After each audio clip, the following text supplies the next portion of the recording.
Aha! Here we go. Right. Sorry for a bit of the delay. Which side is that? That's this side because I'm not the green screen a bit too far back. How's that? That's better. A little bit of a delay. Trying to work out webcams and things, and OBS has been a pain in the butt, and I actually needed to prep some stuff in the event that things happened. Not sure if they are or are not going to happen, but we will figure that out soon. Trademark. But anyway, we are going to jump straight back in, say hi to the guys, do a quick recap, and then get straight into things because we are still in combat. Hello! What do you mean I gotta quit huffing paint before session? I mean, Look, if you this is part of the intervention. You need to stop. If you want, Kayla, if you want to huff paint before the start of the session, I mean, I can't physically stop you. Temple has paint. So on his face character as well, if you like. No, paint on your face and huffing like paint from the can is not the same thing. But no, if you want to huff paint before the session and get high as a fucking kite, go right ahead. I won't stop you. But, no, I was drunk last stream and that was a problem. Yeah, it wasn't that much of a problem. But anyway, quick recap before we get into things because you guys are in danger. Last week, as you guys finally decided to stop fucking derailing the campaign and make your way to Westruun, you'd spent 3 out of the 5 days of the travel time making your way to the northwest, passing by Zafra, the small village where the Erashari are residing, where you help them deal with a genie problem. Making your way across the Plainslands towards Westruun, you did come into contact with a new NPC, another light blue-skinned individual who identified himself as Bizet, who you then discovered was actually Coralina's older bastard, but brother nonetheless. Had a bit of a conversation with him as he was coming to the Grand Material just to ensure Coralina's safety after one of her other siblings had envisioned her death. About another day later, you're seemingly a day, maybe 2 away from hitting Westruun. You came across a wooden bridge where you had intention of crossing it. It seemed to be wide enough to carry a cart. May not have been strong enough to carry everyone at once, but you could potentially make your way across. Before Victorious, you spotted Zolstina on the other side. While using the Staff of Karsus, apparently the soul of Kenjor from your own timeline, Victorious, that had seemingly been powering your Warforged companion was stripped from Temple's body, rendering Temple completely inanimate. And with the second cast of a similar spell that erupted around your Displacer cloak, the soul of you from apparently this timeline was stripped from the cloak and giving physical form, besides Zilstina, where Kenjor, the enemy Victorious, and Zilstina managed to successfully summon not only a Baelor but a Beholder to end your adventure before they use the staff to teleport away to safety, assumedly back to Denphasari. 1 round of combat has passed since then. Temple, doing not the most intelligent thing, attacked the bridge. Coralina, you attempted to polymorph the Baelor, which unfortunately it did save, so you weren't able to cast polymorph on the Baelor. Talar, you were, however, successfully able to banish the Beholder to a different plane of existence. You're still currently maintaining concentration on your banishment spell. Victorious, you lay into the Baelor with your short swords And Neftari, you summoned the spell that I have here. Yes, Insect Plague, which is that little brownish coloured circle on the battle map, which encompasses the Baelor. So, with that, the Baelor is not your friend. Depends. That purely depends. Well, Whether we you've don't got have spells. a bard, so I don't see us making friends with this Baelor anytime soon. You have a wizard, though. Keep that in mind. Anyway. Are you implying that you're prepared for us to make friends with this Baelor during this round of combat? During this round of combat? Not necessarily.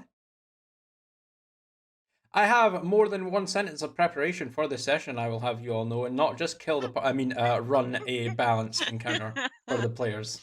Okay. Anyway, without further ado, we shall continue exactly where we left off at the top of the initiative round. Coralina at a 19. It's your turn. Okay, so I glance over at my party members. My two I'm considering are Temple and Vic. How banged up does Vic look? Yeah, not in great shape. Vic, do you want to be an Apex Predator for a bit? I have no idea what that is, but it sounds awesome. Yes. Just consent, okay? Polymorph.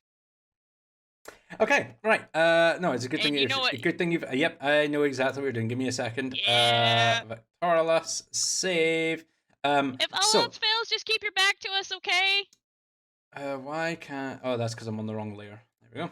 So, you watch as Coralina extends her hand out towards Victorious. Victorious, you like consenting to the spell and allowing it to take over and alter your form. You feel yourself growing quite big. The hair on your back seems to just like the hair on your head flowing down your back just like strips off and falls to the floor. Your clothes all rip and tear apart. Your skin gets thick and scaly, and everyone around you all watch as Victorious grows pretty fucking big in size as Victorious becomes a T-Rex. Yeah. Yeah. So Victorious, you are now Fucking T-Rex. you're a dinosaur. Yes, you're a Can you turn Tyrannosaurus into Rex. that? Yeah, Coralina kind of like calls that out to you, Neftari, and points to the dinosaur that is now before you. The answer to that is no. You can't transform into a T-Rex. Anyway, Sorry, you cannot transform into a T-Rex. Is there anything else you would like to do on your turn, Coralina? Okay, so I am going to let's see, let's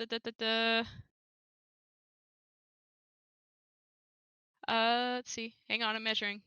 Please hold. I'm gonna bamf away with a Misty Step. Okay, go right ahead and do so. Oh look, this thing is big and scary, and I just made something big and scary. So, bye. Boop. Coralina, with a turning on the spot, she's enveloped in mist as she bamps away into the deeper thicket of the Kick his forest. ass. And that's my turn. Oh, yes. Give me 1 second, Victorious. I need to change that. Okay, next up is Talar. It's your turn in initiative. Okay. I was looking at something. So I missed. How is other than being a T-Rex now? Does Victorious look okay in terms of damage or whatever? Or Does he what? look okay? Yes, Fucking phenomenal. Victorious is a Other than a T-Rex, like Victorious is a T-Rex. That's all you know. I got a big head Okay. and little arms. He's got a really big head and little arms. I'm suddenly getting this image of Victorious trying to shoot his bow with these little tiny T-Rex arms. I'm sorry. Okay. I honestly forget. Was anybody else actually attacked at all? People are injured. Victorious was attacked. Neftari is injured. This bridge could do with a carpenter. Yes, the I'm bridge not has a carpenter, taken sorry. so much damage. Gee, whose fault is that? I wonder. Okay. Hmm. So you said Nathari has taken. Neftari is taking it- some h- damage. Yeah. how's he looking then? He's looking to be. He looks okay. He's not like. I wouldn't say he's on death's door, but he's taken a hit. You know that much. Let's see here.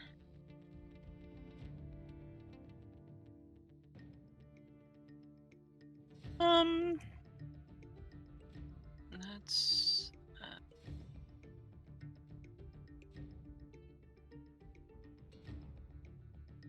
Okay. Nope. Dang. Huh? What? Sorry, no, that was on my end. I apologize. That's probably Facebook. I'm gonna do a level 3 cure wounds on Nathari.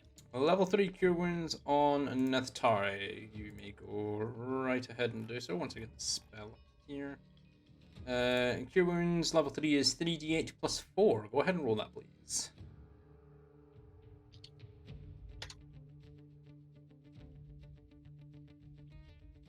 Alright, Neftari, that's a lot of low numbers. You regenerate 16 points of HP. As a soft violet light kind of glows around the holy symbol that you quite regularly see Talar grabbing onto as she channels the energy of her deity. Kind of slowly passes, waves her hand out towards you, and that same violet colored mist kind of flows over you, and you can feel the pain of the attack from the Baelor not a few moments ago start to subside, and you see some of the cuts that are on your body kind of close up on themselves.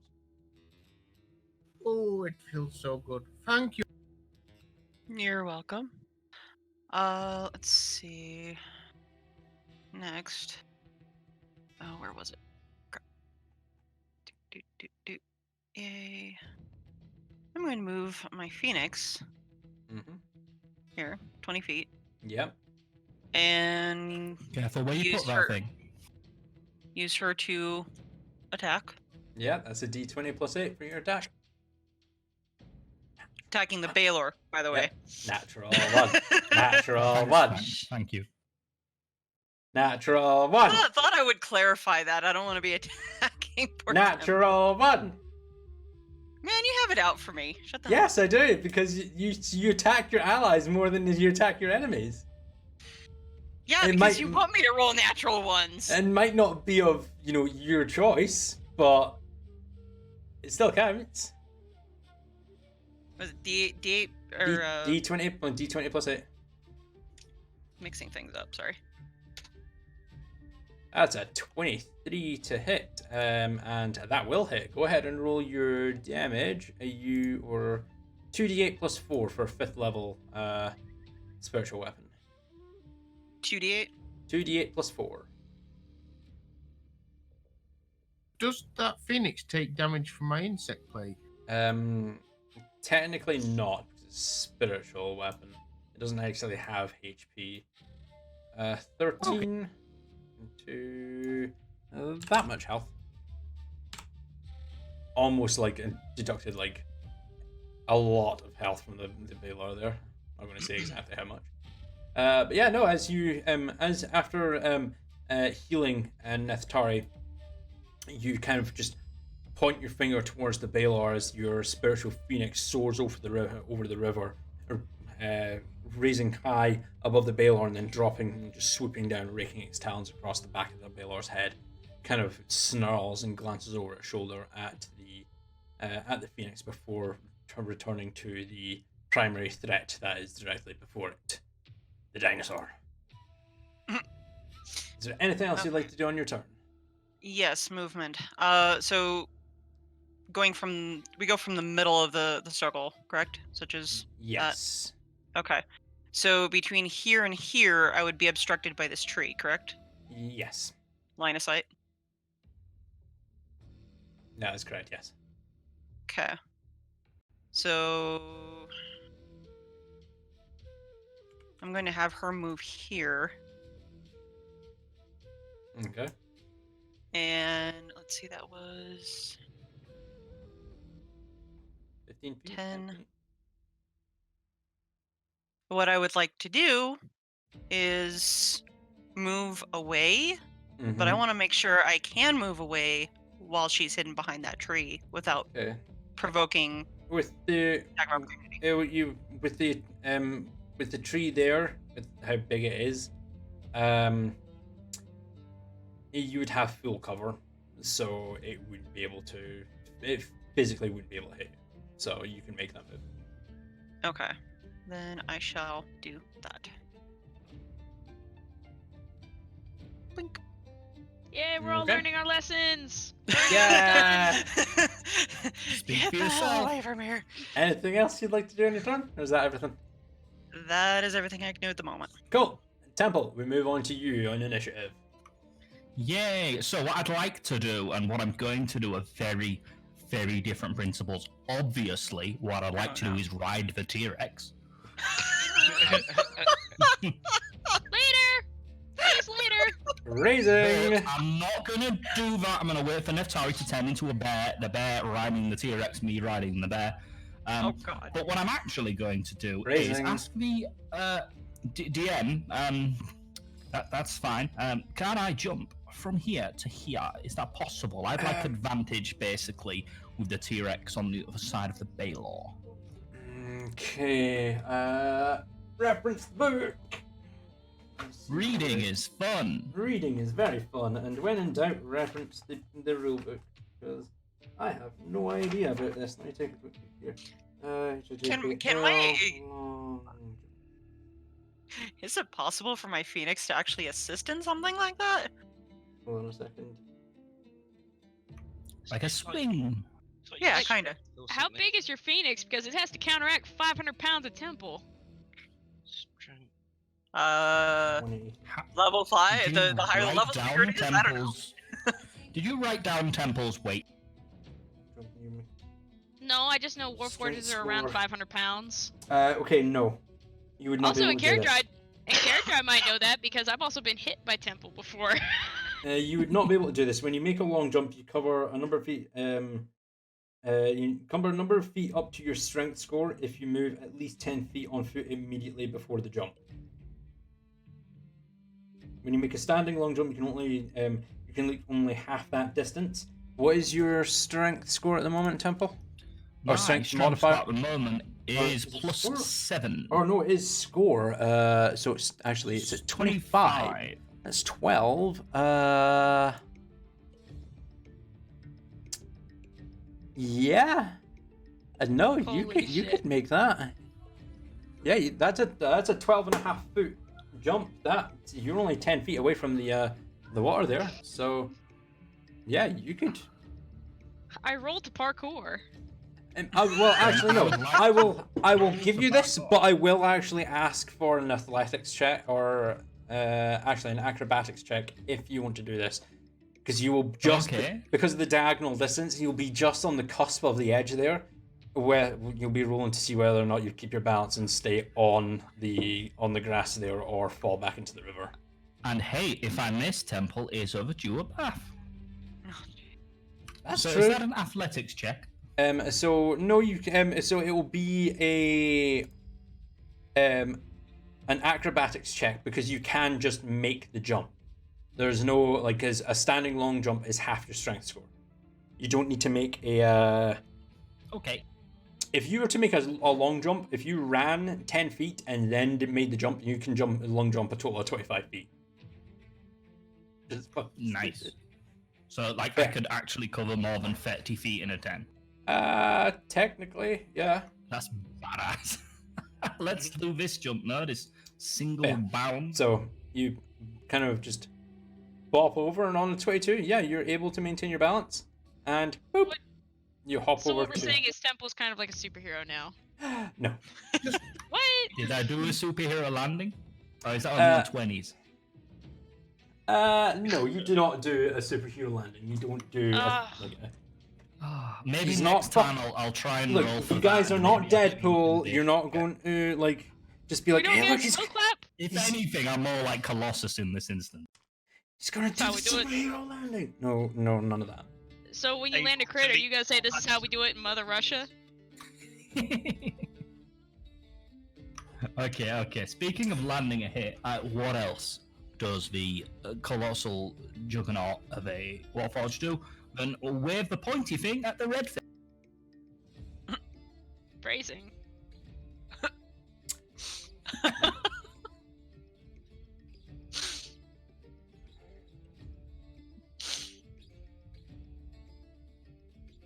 I broke it. No, you're fine. Just push one. Yes, press 1. Oh, I'm not seeing the. No, I right. forgot. So it's there. So exclamation point A, and there it goes. That's a natural 1. Did I hit it? No, you There's didn't. your nat one. That- In the drink it goes. You see, you shouldn't say these things. It could have just embedded into the ground. You know what? Temple, call high or low, please, for favorable conditions. You know, I call high because that's where the sword's off. Lucky bastards. As you swing with your swing down onto to the Baelor's back, narrowly miss, but you put so much strength into your attack that your longsword just keeps swinging and just sinks deep into the grass.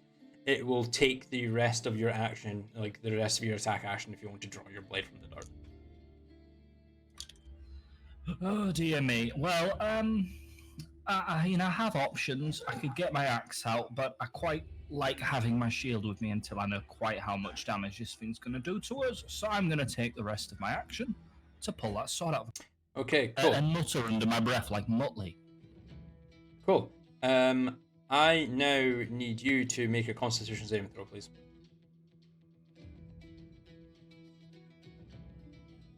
Uh, 10. No, go ahead and Neftari, can you go ahead and roll me 4d10 of piercing damage, please? Oof. As Temple, when you jump from the bridge over to the land, you enter the area of the insect plague. All creatures. It is not all enemies or all hostile creatures. It's just all creatures. You make your way. And actually, let me double check something here. Is this as a result of the insects attacking me? Basically, yes. Okay. They don't. I was going to say They don't not poison discriminate. or anything. No, it's piercing damage. So you take 22 points of Okay. piercing damage as this plague of insects just start to ravage your armored form. It's more of an irritation than anything. Like some insects get stuck in the little gaps and like spots of the plates of your These little form. bugs are It's basically more like kamikazing. basically. So It's, that's what the black cloud is. okay, is there anything else that you would like to do? I believe you've still got your bonus action. Yes, I do. I'm going to use my bonus action to flick the bug off my shoulder that's on my shoulder right now. It's really irritating. All right. With that, move on to the Baelor's turn in initiative. Let's see what we can do here. As the DM slowly looks down the character sheet for the Baelor and looks for the biggest number. 6, 10, 16. Temple and Victorless, you guys both take 16 points of fire damage as you are within 5 feet of the Baelor and its fire aura burns away at you. And it's going to make 2 attacks, one with its longsword and one with its whip. So that's 30 feet. Here. No. Yes, yes. No. Technically, yes.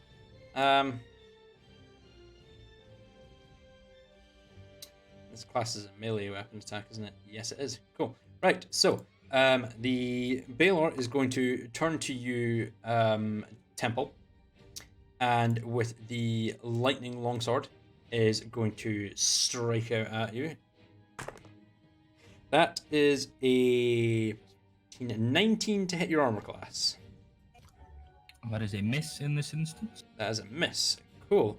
And then with the fire whip is going to attack you, dinosaur. Victoriosaurus Rex, if you don't mind. Victoriosaurus Rex. Okay. That's a 31 to hit, so I'm pretty sure that hits a big dinosaur. That hits a Victoriosaurus Rex. Victoriosaurus Rex. That needs to go on a shirt. Get on that DM. A Victoriosaurus Rex. Okay, what we're going to do is we're going to get a picture of a dinosaur. Make its scales go like a kind of pale dark color, and then have like long black flowing locks from its head. It also needs to be holding a bow. A bow and an arrow. A bow in its tiny little arms. Sure, let's go with that. Yes. You take 4, 8, 16 plus 4, 8, 12. 16 and 12. I can't do maths. 28 points. 28 points of damage, 12 being fire damage. And I need you to make a strength saving throw of the T-Rex's stat block. Oh no. No, of Me. the T-Rex's stat block. So I need to roll. No, it's still the same. So I'll take that because T-Rex has a +7 to strength. So it's fine.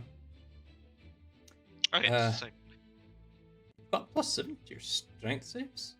Yeah, you do. God Fuck. damn, yeah. All right, cool. 23. Yeah, no, you're as the Baylor strikes you with its fire whip, the whip kind of wraps around your now very large muscular neck and tries to shove you back, but you just plant 1 foot back and dig into the ground as the Baylor fails to shove you back as it attempted to move you 25 feet away from it. With that, that's going to end Baylor's turn. Going to move on to Neftari's turn in initiative. Does the Baylor take more? It does. The Baylor Go ahead. takes some damage from Go ahead and roll your 4d10. It's going to make the Constitution save. Gets advantage on that. Where's my d20? It's a good thing it gets advantage because that's a nat 1. That is a 17 plus 6. That's a 23. It saves, taking 14 points of piercing damage. Okay, so casting a tidal wave won't break my concentration on the insect. Let's take a quick look here. Shouldn't, but let's take a quick look. Where is tidal wave? No, it does not. Any spell that you see in your spell list that has the little black diamond next to it with a C inside it, that's a concentration spell. So unless you take damage or you cast a second spell that requires concentration, then it'll break your insect leg. Excellent. Then I would like to cast that tidal wave 4th level. 4th level tidal wave. Well, I can't see it at 4th level. Where the hell's it gone? 3rd level then. Just at 3rd level. All right. I can't see it at 4th level, so I think it is a 3rd Yeah, level. it's you can cast it at 4th level, but it doesn't have any extra effect. So you can just use a 4th level spell slot if you need to, but it doesn't do anything extra. So I'm assuming you just want to do something like that. Yeah, so it doesn't hit my friends, but wipes Yeah. out the monster. Yeah, figured as much. Right, so that is a dex save of 14. Has advantage on saves against magical effects. That is an 11. No, it fails. So, go ahead and roll your 4d8 of bludgeoning damage.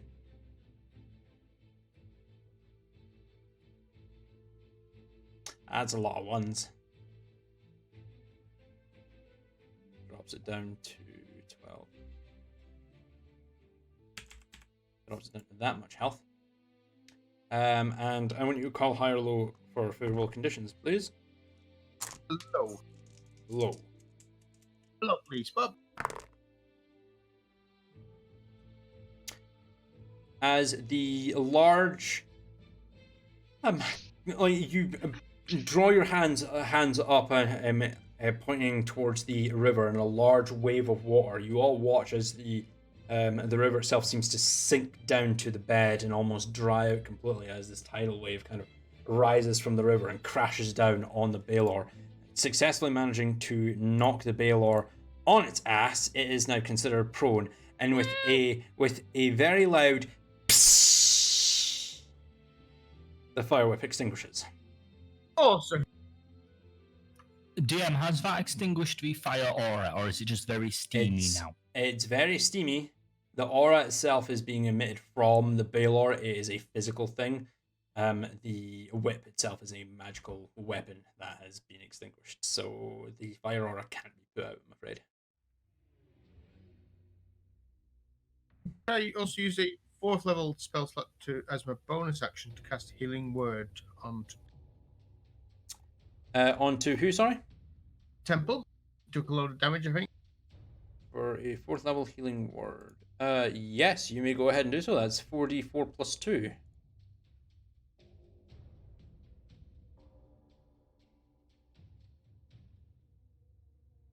Temple, you regenerate 8 points of HP as Neth'Tari successfully heals you. And a quick mute on Rolling all the ones. quick mute on Discord, just Pretty for open for anyone 4th new level who's healing joining us. stuff. I know it can be done at range. A house rule that I put in place is that any spell that you want to cast, so long as you have the action to meet the cast time requirement, i.e. an action, bonus action, or reaction, you can cast that spell regardless of the spell slot. So if you have a 4th level spell in action and a 4th level spell as a bonus action, you can cast 2 4th level spells. Just to make combat quicker, but potentially more dangerous for casters. It might be. Sorry so about I that. was explaining this. I was explaining things to the stream.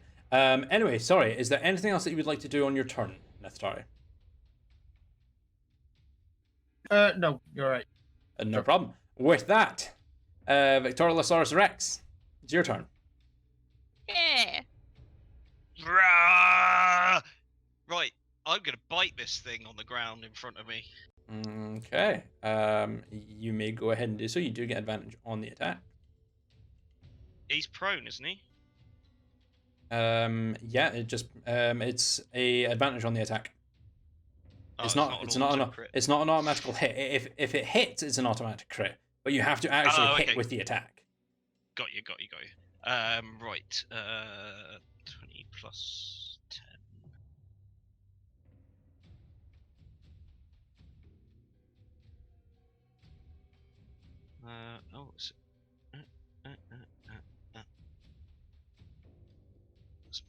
Hopefully that works. That will not hit. Rubbish! As you kind of... Wait, no, hold on. It was with advantage, because it's prone. Go ahead and roll it again. Oh. Well, it's prone and flanked, but, hey-ho. Why can't I do a plus? Yeah. That's more like it, as yes, that will hit. Go ahead and roll your... That's a motherfucking T-Rex. Go ahead and roll your 4d12 plus 7 damage. Piercing damage. As we get cool dinosaur noises. As you hear... You're not getting cool dinosaur noises, because I'm not doing dinosaur noises. Damn it. Shut up. Vic, do a dinosaur noise. Close enough. Yeah, as Victorilosaurus Rex makes that noise and munches down on the Baelor, doing 44 points of piercing damage. dropping it down to that much health. As you manage to crunch down on the very, very tasty Baylor. Attacks one of its tail. It can't make both attacks against the same target, so you can't make your second attack, unfortunately. That 44 with my critical. With a critical. Yeah, Yeah, 'cause because it's I hit him prone. when he's prone. If it's Oh wait, hit yeah, with yeah, an no, automatic crit. yeah, never mind. Hold on, sorry, I'm just double checking. The DM secretly adjusts the maximum HP of the now dead Baylor. Oh, did you say no, there's a rule? no. You automatically hit for the maximum, don't you? So that's 12, 24, 36, Just 48. no, you don't just wait 1 minute a second. 55. Yowza. No, 'cause I'm just double Best checking. wizard. Victor Alice smash. Can I Victorinosaurus just Rex. stay as a correction. T-Rex? Victorinosaurus Rex smash. No, actually, sorry, as if it's unconscious, Oh. unconscious or incapacitated. Prone is not an automatic critical. I'm still crowning myself best wizard. A prone creature's only movement option is to crawl unless it stands up in their ends of condition. Creature has disadvantage on attack rolls. An attack roll against the creature has advantage if the attack is within 5 feet of the creature, otherwise their attack has disadvantage. And that's it. It's not an automatic critical. My apologies. Okay. It was stunned, I'm pretty sure. Oh no, it's just unconscious. Because there are conditions that render you unconscious even if you have HP. Fair enough. That's cool. So no, unfortunately, it would just be the 44 points there. Okay. Still a decent amount. So with my second attack, You technically can't make it. Unless, of course, you want to attack one of your allies. I'd like to attack the tree, please. I don't know, I'm going to try and knock the tree down with my tail on top of this thing.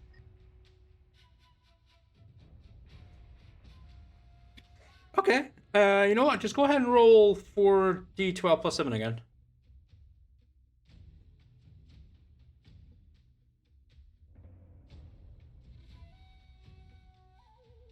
$34 points of damage. You kind of spin around and whack your now new tail that is kind of bewildering to have off of this tree. Takes a large chunk out the bottom of it. You see the tree kind of shudder slowly and move. The birds that were nesting atop it all caw and scatter away. You've taken a fair chunk out of it, but you've not. It would probably take another hit or two before it would topple over. Cool. Anything else on your turn? No, I'm going to stay right there. Cool. The beholder can't do anything because the beholder has been bamfed to a different plane of existence. So yeah, moves on to Carolina. It's your turn in initiative. Sweet. Okay. So, what I'm going to do is I need to make tracks. So, I'm going to do another Misty Step to Mm-hmm. bamf like 25, 30 feet over here. Will you allow that? You did have that hidden to other people. There you But go. yeah, no. Like right here? Yep, I will happily allow you to do that. Okay. As Carolina Boop, right there. goes boop down to there. Alright, and then I'll use my movement to like do a little 10-foot right here. Yeah. And then measure out, make sure I'm correct.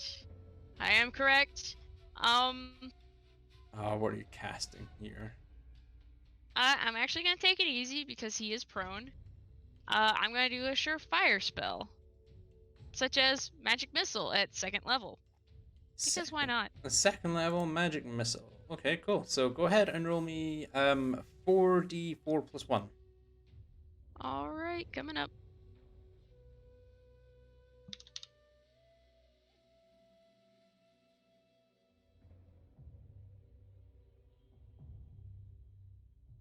Wow. 1414. For 11 Yeah. points of damage, dropping it down to that much health. As these 4 kind of like lavender colored bolts of light Excuse just me? kind of They're navy. Oh, fine. Navy. Sorry, my Excuse me? apologies, I am DM. not the cleric, sir. My magic is a different color.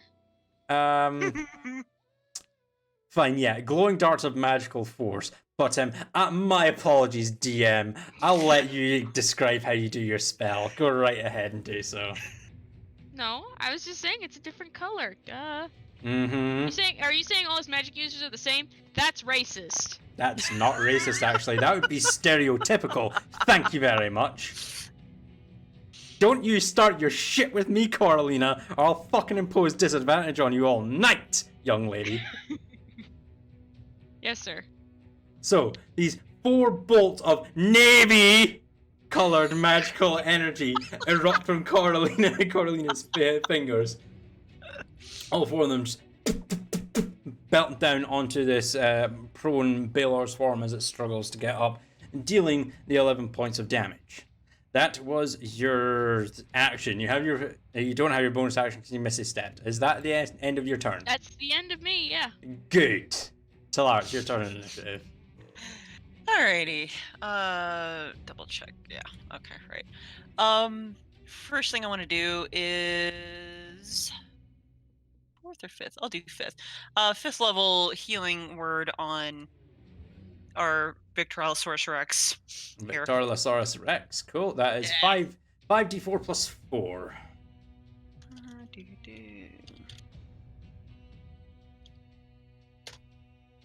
Victorilosaurus Rex, you regain 16 points of HP. Nice. That was your bonus action. Still have your action and your movemento. Let's see. Do it that way. Checking something real quick. Mm-hmm.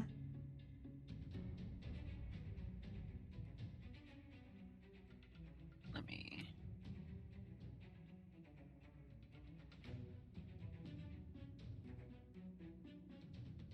Okay. Okay.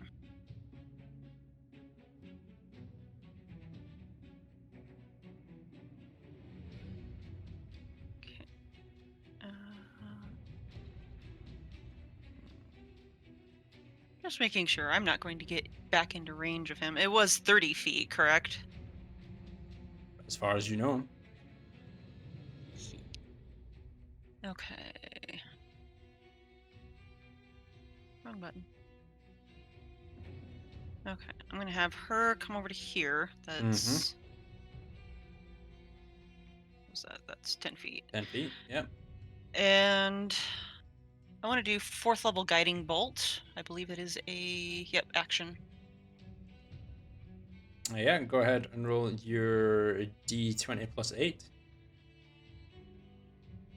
Make sure to actually hit the Baelor. That's the red one. That's a Yes. 20. Just hit. Go ahead and roll your 7d6 of radiant damage. 6.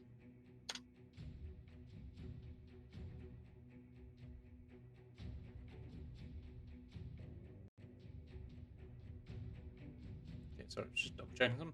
For 27 points of damage. It drops down to that much HP. And using a little more movement to go here. So that's 25 feet total of movement. And I will stay there. All right, cool. That moves us on to Temple. It's your turn into initiative. I would like to take this moment to thank Coralina for making Victor Alice's lifelong childhood dream of becoming a T-Rex true. I'm going to be a dinosaur when I grow up. I mean, if you study hard, then no. DM, what's the current state of the Baelor? The Baelor, there are a lot of open wounds upon it. Its wings look tattered and damaged. It's taken a fair few hits, but it's hanging in there. And it's prone, is that correct? It's still prone, yes. Let me translate for Temple. Kick it in the goddamn face! Now, kicking's fun, but Stabbing is better. doesn't quite do as much damage as the stabby. Yeah. Let's see if I can behead this thing. Good luck. Roll ahead your attack at advantage.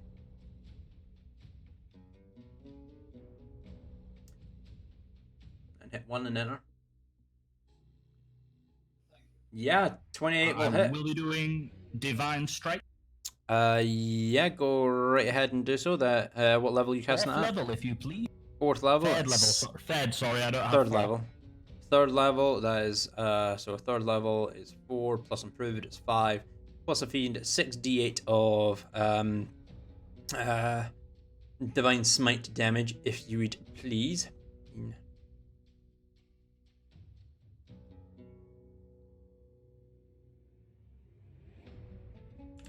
Just Not Scott much health. calculating the doubling. there. 32. No doubling because it's you're not But getting. this is going to be a lot of damage. isn't it? It's doing. You're doing a lot of damage to it. Yeah, I'm actually trying to count how, like all of the damage that you're doing. Comes down to that much health. Okay. As you successfully drive your longsword down into this Baelor, sinking several inches deep into its back. Again, there's that regular negative light flash as the power of Nerul flows through your blade, inflicting a lot more radiant damage to this Baelor. You have another attack if you would like to use it. Absolutely.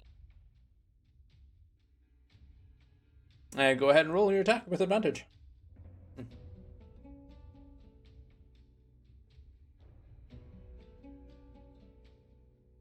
Yeah, 27 will hit. For that And I much will damage. drops it Divine to- smite again. drops it down to that much health. Go ahead. What level? I will do second, in Second. case I need to save some for our other friend. Yep, that'll be 5d8.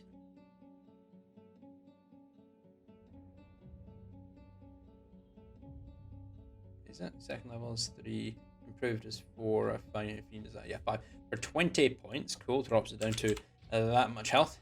As again, you draw out your blade and slash across the Baelor's back, taking a large chunk of his wing off.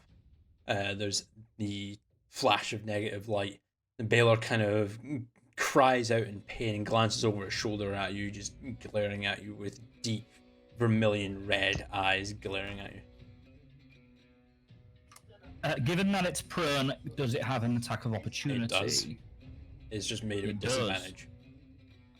Any attacks Okay, made I by understand. any attacks made by a prone creature are automatically at disadvantage. Okay. Am I correct in saying that this would only trigger one attack of opportunity? An attack of opportunity can only be made one once. weapon. Yes, one attack. But yes, doing that would break its melee range. Okay. As you get behind the tree, you would break its melee range and it would get the attack option. Okay, I understand. And it'd get me out of this swarm of insects. So I'm going to use my movement to make this move, if you don't mind. Yes, speaking of the swarm of insects, I need you to go ahead and roll me a Constitution saving throw, please. Yeah, that's why I'm on the way out. 20 is saved. Temple, go ahead and roll 4d10 of piercing damage. Half of that is dealt to Temple. Wrong guy. Sorry, Nethari. Yeah. 4d10, you say? What did I say? No, not you, Temple. Sorry.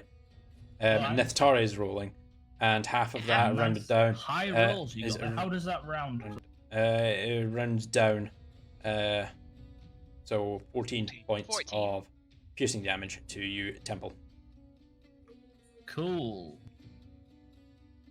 And off I trot to here, that's right. Cool. isn't it? It's going to get its attack of opportunity. Made it disadvantage. The good thing that's at disadvantage because that's a natural 20. That's a 23 to hit.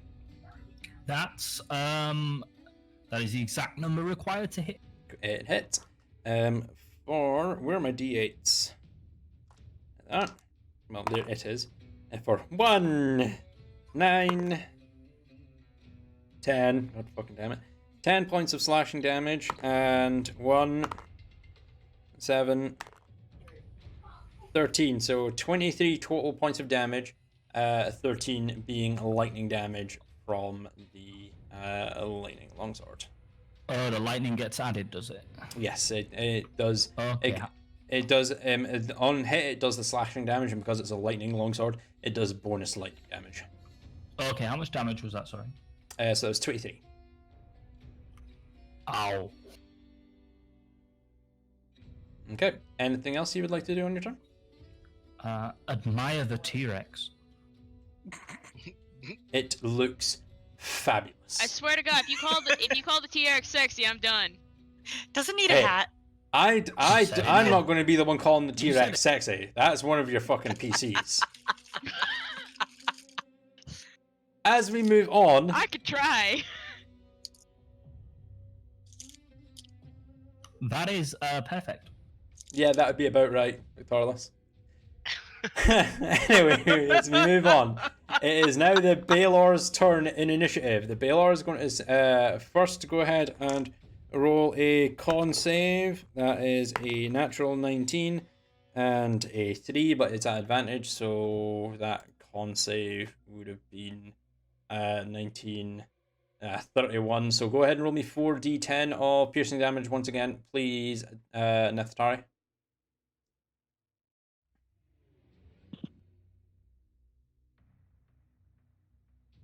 36, half 13. Drops it down to that much health. The Baelor is going to use half of its movement to stand up. And then, on top of that, let's see what it's going to do.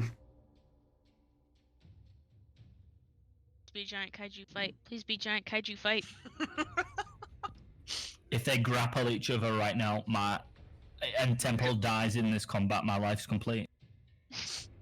Well, first off, 2, 3, 5 points of fire damage to Victorless. Torlosaurus Rex. Victorlosaurus Rex. My apologies. Who all hit it with a melee attack? Victorlosaurus Rex, I know you did, and Temple, you did as well, right? I have successfully hit it with a melee attack. Twice. Cool.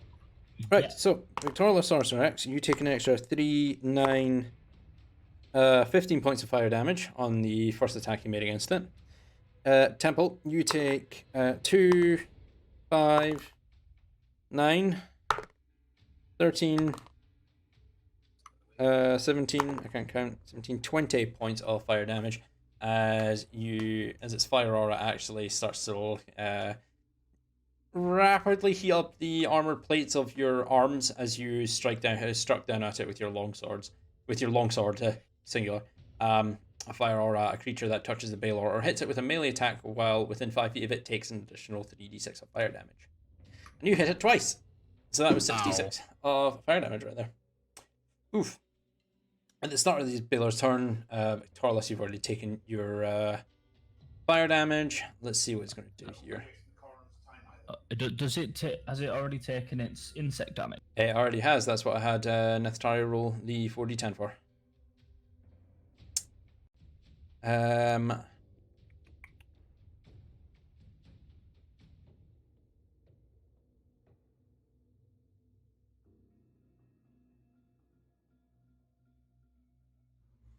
Baelor is going to teleport. What? It can do that? It can do that, and the Baelor is going to go boop and go boop, Boop. over to here Oh as God. it teleports. Hey, boy. It's then going to... Hold on a second. Let me check something.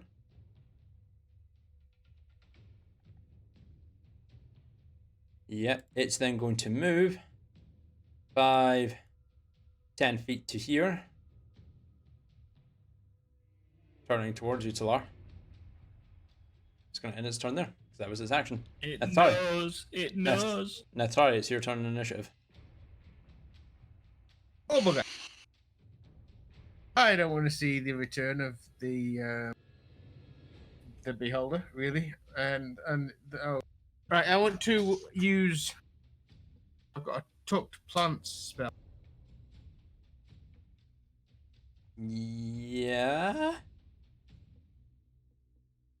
I want to ask the Hold forest. on. Where's talk? Speak with plants. In blue plant and view plants. Oh my god, I'm doing this. Sorry. View plants while in combat as well. Within 30 feet of you with limited sentience and animation, giving them the ability to communicate with you and follow your simple commands. You can question plants about events in the spell's area within the past day, getting information about creatures that have passed, weather, and other circumstances.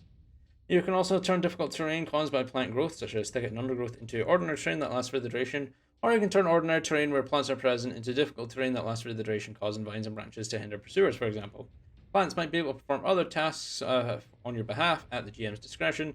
The spell doesn't enable plants to uproot themselves and move about, but they can freely move branches, tendrils, and stalks. If a plant creature is in the area, you can communicate with it as if you shared a common language, but you gain no magical ability to influence it.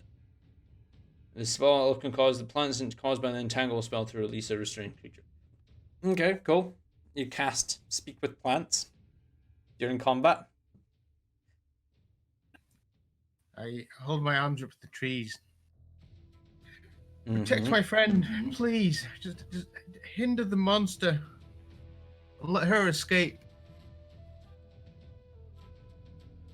Call her. Restrain it. Hi, please. Okay, and then it's going to save as a 14 plus 14. That's a 28 save. The large tree that is just next to you, Talar, it kind of shudders and animates as some of the large branches and a couple of the roots kind of ensnare up from the ground and down onto the Balor and start to like entangle around the Balor's limbs, but with a sudden large cracking noise. The branches, thanks Blizzard, the branches splinter and fracture before there's with a large crack. The tree returns to its original position, not able to restrain the Balor, unfortunately.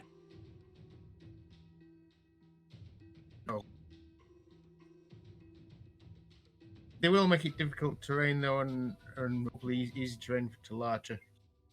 Difficult terrain is for all creatures. So if you're making the area around it difficult terrain, that will affect Talar as well. You can't pick and choose who's affected by it. Oh, we'll scratch that. I would kind of offer Talar a branch to escape, and wave the branches at the monster. That's my action. Gone. Hold on a second. Yeah. Why Speak is that? plants, isn't it? Okay, why is that happened? Thank you for pointing that out. Let me see here. Why is that not going to work?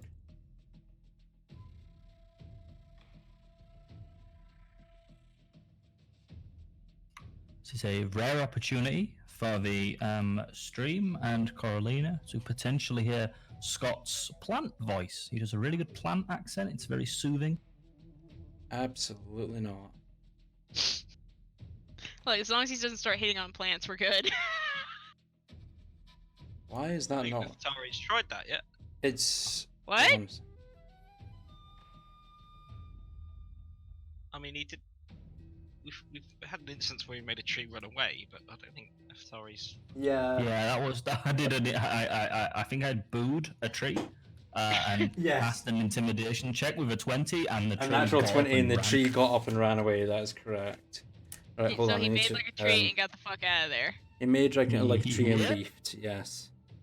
5, This is 28, the first time I've used my 97, speak plants. 244. Right. Sorry. For some stupid reason, the display capture after It went Blizzard. black around the time you said. Yeah. No. The doing You the. committed a cardinal sin, you see. Has Blizzard censored our stream?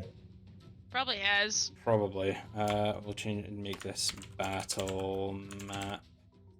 Add source. For display 2. No, it's. SLOBS just does not want to pick up my second display at all for some reason. Alright, what I'm Is going it to have just to do taking is... control? No, it has not. I'm going to have to restart the stream here very quickly and shut down OBS and restart it. Hopefully that fixes the problem. We'll figure this out. So I'm just going to quickly end the stream and restart. Give me a few mementos. He makes it right. I actually have forgot. Wild lizard lies. You have We're good. movement I We're can only good. envy. We're good. Let's get back to it. I have no Yeah. idea Everyone. what that was, why it decided to just be like...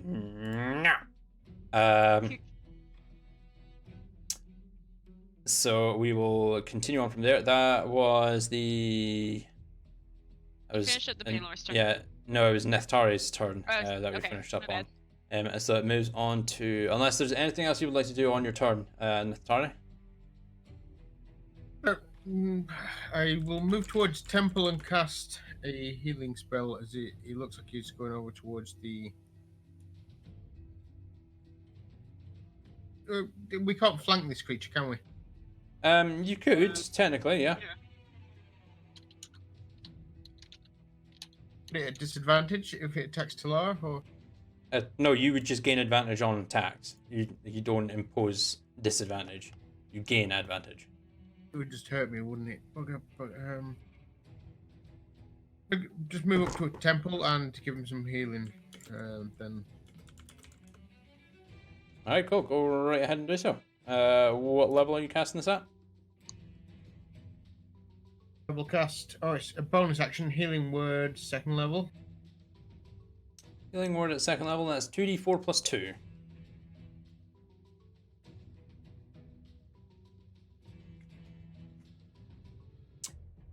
Temple, you regain 7 points of HP. Woo! And is that everything for you, Nathari? Yeah, cheers. Cool. Victorilosaurus Rex, it's your turn. Rah. Rah, rah, rah, rah, rah, rah. Oh no, hang on. You sound like a All dog. that is- You're not a dog. Yeah. You're a dinosaur. There's a big difference.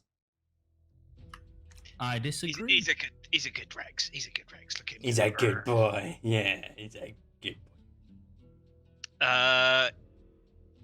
Yeah, he's gonna. He's not that intelligent, so he's just gonna run up to the thing and start trying to bite it again. Munch. Cool. Go ahead and roll your attack. Your d20 plus 10. What's that? 28. Yeah, sure, that'll hit. Go ahead and roll your 4d12 plus 7. I think this is the best / worst idea I've ever come up with. It's great. I love it.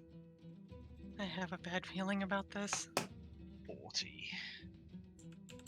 Drops down to that much health as you manage to like kind of tilt your head and wrap your maw around the Baylor, clamping down on its stomach and crunching down before it kind of jams its long sword into your mouth, it wrenches your mouth apart and kind of pushes you back away from it a few feet, doing that much damage.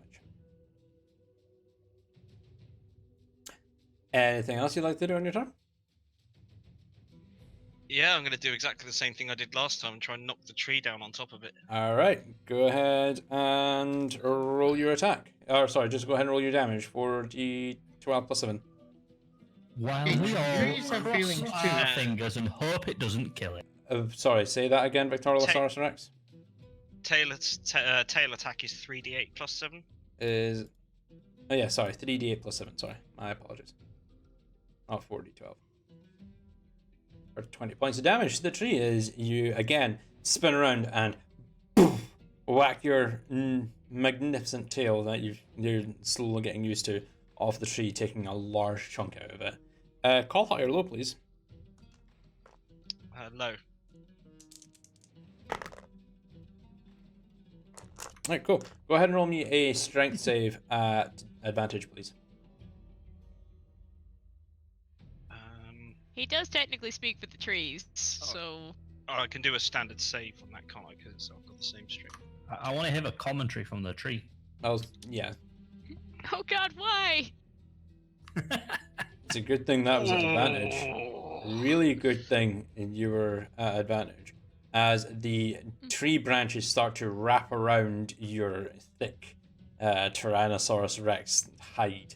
You wrench your neck away and snap some of the branches away as the tree tried to grapple you since you attacked it. Fucker. Anything I else mean- you'd like to do on your turn? No, in my turn. No. Cool. The boulder can't do anything because it's still banished to another plane of existence. Yeah. Carlina, moves on to your turn in initiative. All right, I have a plan. So I'm gonna This use my isn't going movement well. to get over here. Yeah. I mean, come on, I'm an escape exit technically. So it's about here. Uh-huh. I will blow a 3rd level spell slot to Misty Step. I believe it's 30 the feet. 30 feet. Right next to Talar. Yeah. Oh, you're gonna thunderstep, aren't you? Yes, I am. She's gonna look at you and say, "I consent." Consent. She Right, knows hold what's on. happening. Hold I on. consent. I consent. I what level? consent. What level? I am for a thunder step. Let's see, a 2nd, 3rd level to or actually, no, we'll blow a 5th level spell slot for the thunder step. All right, cool. That is 5d10 of damage, please, as it makes a Constitution saving throw. Yep. DC 18. 13 plus 12 is 25. It saves. Alright. 29. And then we're gonna bamf way the fuck over here. Actually, no, we can go like about 90 feet. So let's go that way. Let's go by this tree. I like the tree. This is a nice tree. I like this tree. Its name is John. That one. Huh. Okay. Yeah. You guys bamf over there. Just do your best to maintain concentration. I know it's really difficult. I mean, I have to maintain concentration for this thing. And I point at the T-Rex. And that's it for my turn.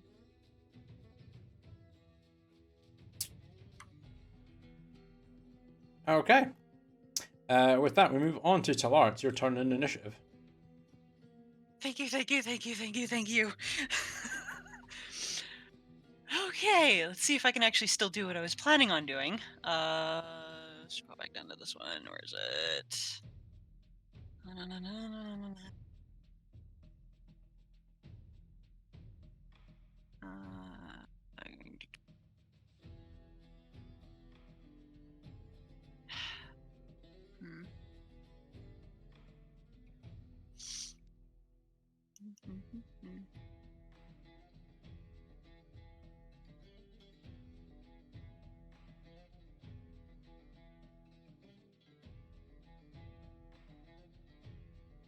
Sorry, that messed up my original thought of what I wanted to do, but this, I think I might be able to do this. I have movement plus flight, right?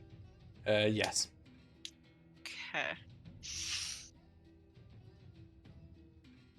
Sure, I've got that right.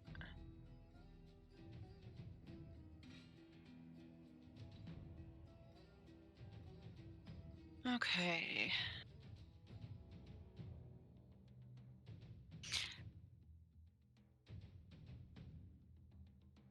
She's gonna look at Corlina and go, "Thank you. I need to do this. People need healing. I need to do this." Movement. First movement to there. Mm-hmm. I think I can do this right. And what is that? That is a... Okay. Is, before I do anything else, is flight considered an action? No, it's just part of your movement. Okay. Perfect. In...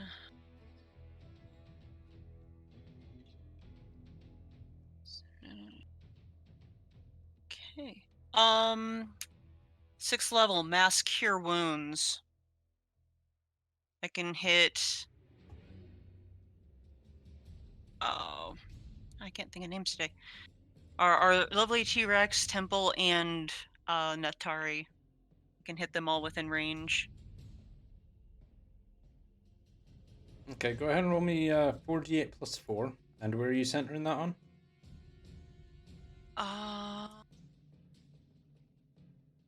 At this point, I think myself. I can do myself. Yeah, no, you can do that. You can get away with that.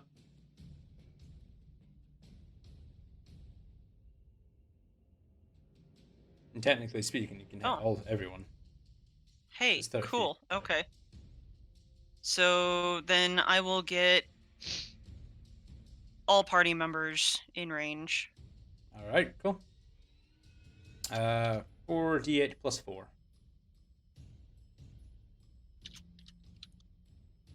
Oh, helps if I don't capitalize everything. I appreciate your enthusiasm.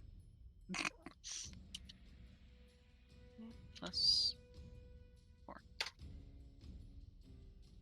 Everyone regenerates 21 points of health. Yeah. As a soft, glowing wave of healing energy flows from Talara and envelops each and every one of you before slowly dissipating, and you all feel slightly rejuvenated. And last bit of movement, flight for 25 feet to here. Okay. Back out of line of sight. Let me see here what I'm going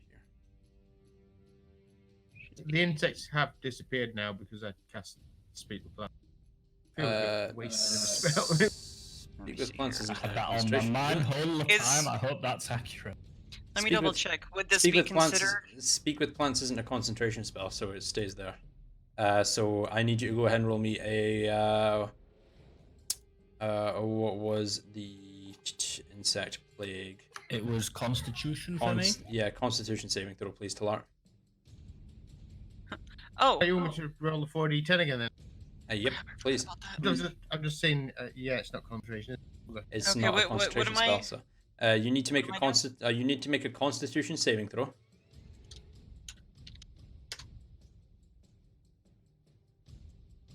And 19, you succeed, so you take 11 points of damage, and now I need you to make you take an 11 points of piercing damage, and I now need you to go ahead and roll me another Constitution saving throw.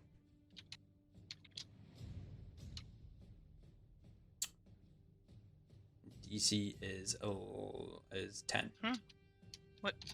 Did I miss something? Possible. Oh, My fingers are crossed. Come on, Aubrey. Is Catch up. everybody giving us suspense? Yeah, you're fine. You maintain your concentration of your banishment spell. okay. And I want to double check something real quick before I move on. Where this tree is sitting, where the line's going, is that still considered a line of sight, or do Yeah, I need it's to? out of line of sight at the moment. Okay. Want to make sure. I still have my bonus action. I think, although Yeah. okay. What are you thinking? Move my phoenix a little bit, All right, cool. and that's all I can do at the moment. All right, Temple, it's your turn in initiative. I would love it if I had ranged attacks. I don't really. I will But say, you know, we. it was down um, between you or Vic that was going to be the T-Rex. Spoilers.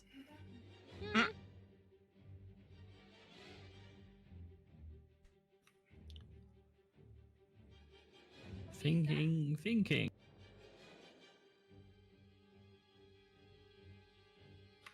What's the current health state apparent of the Baylor?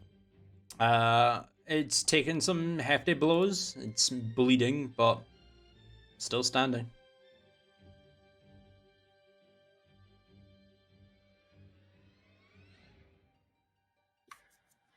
Okay. Well, I don't want to risk killing it, taking fire damage from hitting it, and the kill causing an explosion that could destroy me. And maybe the T-Rex can, finish him. So at the moment, I'm gonna play it cool for a moment. I'm gonna stay here close to my friends so that I can protect them if required. I'm going to cast, because if all else fails, I'll run in and attack. I'm gonna cast Shield of Faith. Mm-hmm. Oh, actually, first let me move. If I move to this position, is Talar within 10 feet of me? Yeah. Yes, okay, which means she will have advantage on strength state, any saving throws just for being within that distance of me. Wait, what? What was that? Let me just find advantage? it. Features and traits. No, you gain. Let's see. She gains a +2 to your charisma modifier for against saving Hang on. throws. She doesn't get advantage. That's your aura of protection, right? Aura of devotion. While you are conscious, friendly creatures. Oh, no, I'm reading the wrong one. Oh, it's a +1 bonus to all saving throws. Yes, it's your Aura of your aura of protection. You gain a all friend creatures, including yourself, within 10 feet have a +1 based on your charisma modifier to saving throws. Yeah. Okay, well, I've moved here now, so that's apparent. I'm going to cast as a bonus action Shield of Faith, and I'm going to give 2 AC to Neftari here.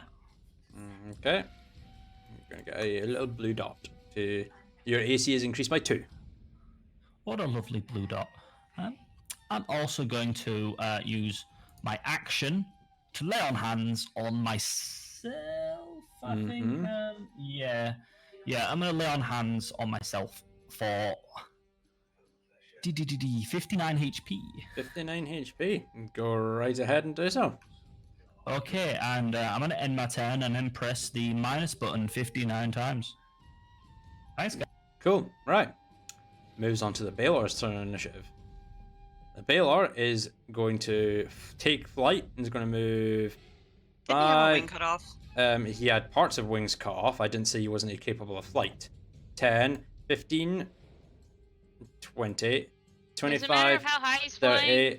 35, 40. You will get an attack of opportunity here, Victoriosaurus Rex.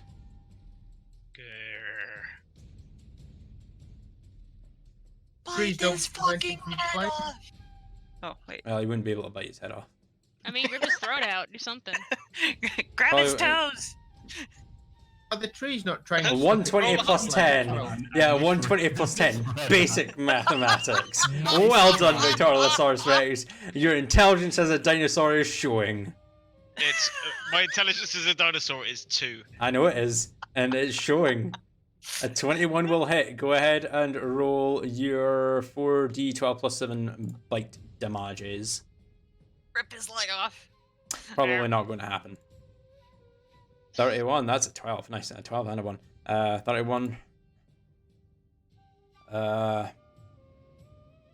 Drops down to that much health as you manage to munch onto its ankle as it takes flight and flies overhead. It's then going to continue flying. It was over here. How much was that? Take me with you. It should actually Do the be trees not you should stop actually- it from flying? Yeah, that's right. It does not. No, you were not able to impose difficult terrain, and it is the flight does not hinder it. 5, 10. That was 40. So 50, 55, 60, 65, 70 feet. God damn it! It's got a flying speed of 80 feet, guys. Just hope And- your little insect buddy and a bites him in the eyes. And go ahead and roll a 4d10, please, Neftari.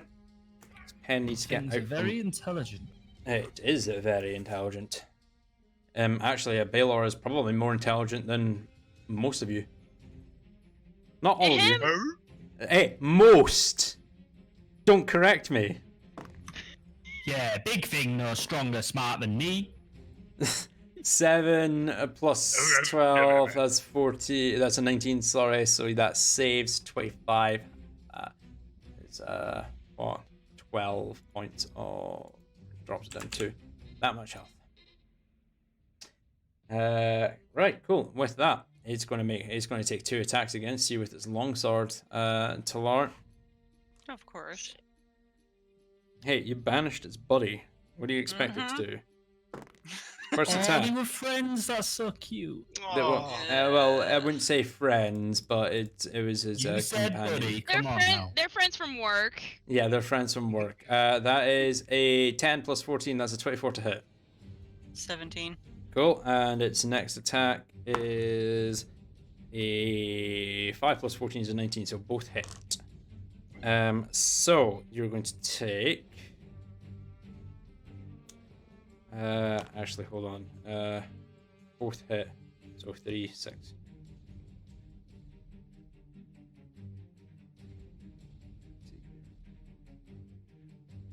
Is that plus 8? Yeah. Cool. Up. That's a lot of ones. Fuck's sake. You take 48 points of damage as the Baelor manages to strike you twice with its longsword. Let me just double check here.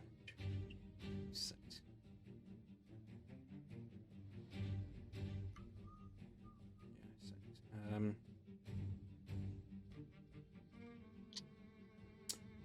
And I need you to go ahead and roll me a Constitution saving throw, please.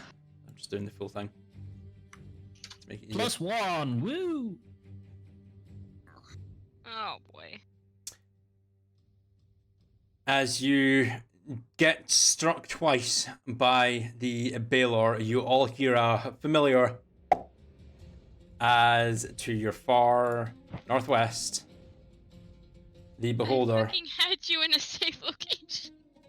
The Beholder, which I'm now trying to adjust for the battle map so that everyone can see it. Hey, that'll do. Reappears and is now back in the initiative order as your banishment. You lose concentration on your banishment from the amount of damage you just took. Yeah, I had to roll 12d8 plus 8. I had to use an app for that because it's far too many. It's too much dice for me to roll. So that was 48. Time for mass seppuku. I mean, As pretty the- much. Beholder returns. With that, we move on to Nathari's turn in initiative. Fuck. Fuck. Flood the board with bears. It's our only chance. Don't you fucking dare. How's this beholder looking? A bit fucked or? The Beholder looks fine. You've not touched it. The Baelor. Sorry, the Baelor. Sorry. The Baelor is it's hurting. It's like there's chunks of its wing missing. It's got lots of open wounds like across its form. It's still standing though. The insect plague is still present as well, giving it damage. The absolute.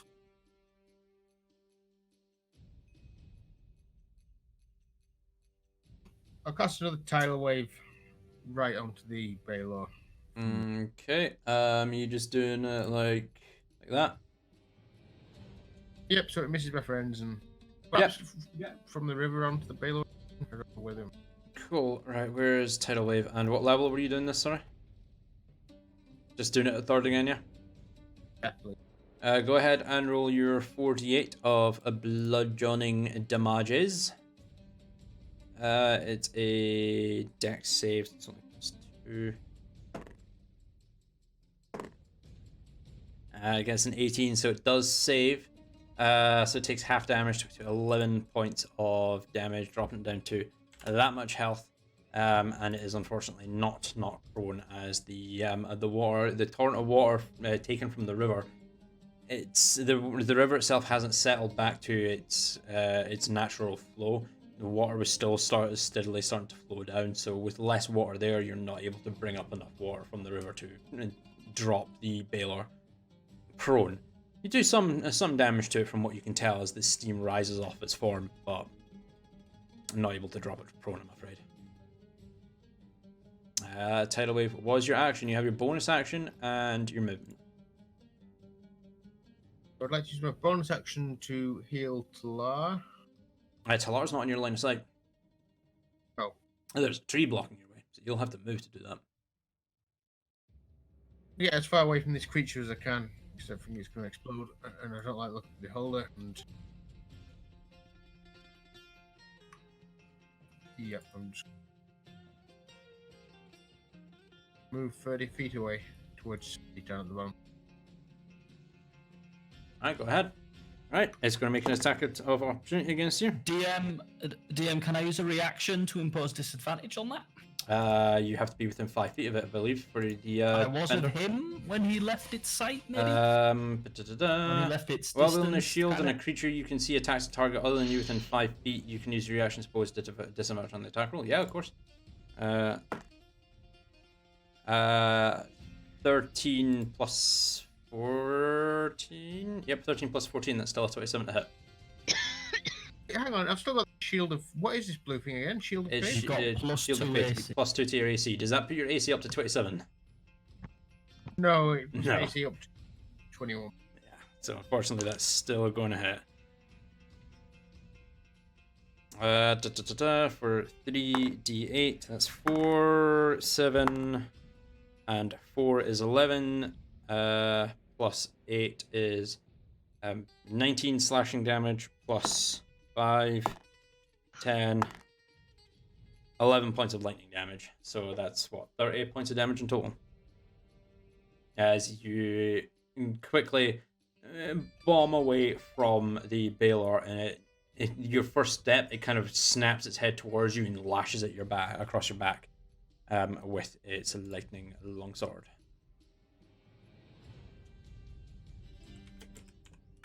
And is that the end of your turn there? I think so. I've no other bonus actions that can do more. All right, cool. Victoriosaurus Rex. Well, I think the only person that's taking healing, that's taking damage at the moment is Talar. It's Talar, yeah. How's everybody else look? Oh, I'm fine. Everyone else looks sufficiently healed. Quick wizard is quick. Yeah, right. I'm going to protect myself and hope to come back to rescue people when this creature's dead and exploded. Victoriosaurus Rex, it is your turn in initiative. Goody, goody. I'm gonna march my way over to. Can I stand there? Yeah. Yummy, yummy bridge. No, he's going to That march on the give fucking me- Baylor. Would that give me advantage based on flanking? From where you are there. No, it has to be directly across, remember. So with Talarn being just offset, and it's from center, so no, you wouldn't get advantage, I'm afraid. It'd have to be in one of these two squares here to count as flanked. Okay, well, can I attempt to move a little bit further that way onto? I can't. The squares don't make it easy to figure out where you are.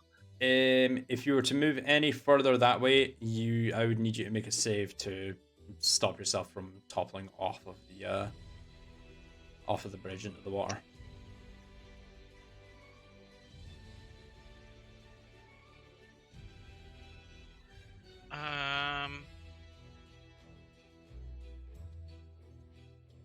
Okay, in which case? I'm assuming that spiritual weapon's just floating in the air as Yeah, no income. you can get past the spiritual weapon.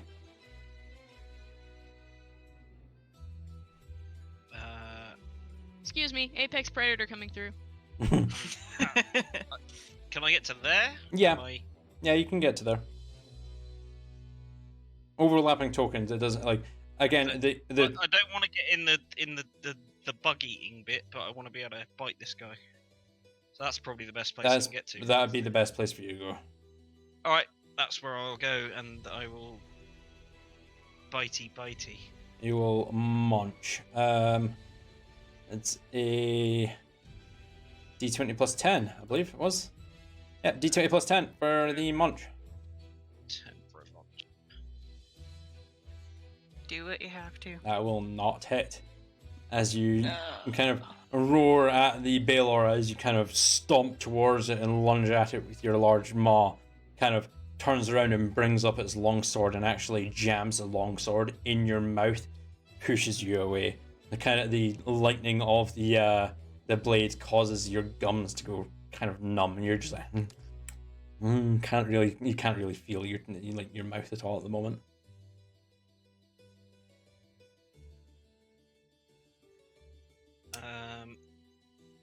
Anything else you'd like to do on your turn, Victorilosaurus Rex? I can't reach that tree from here.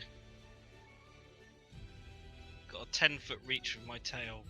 You're not quite in range, I'm afraid. Okay, I'll end my turn there then. Guardian cool. of the Bridge. It's going to be really Ghibli. I'm on the wrong layer. Tokens, thank you. Really Ghibli. It goes 5, 10, 15. Say 20 feet to 2 there. Because the a beholder has a flight speed.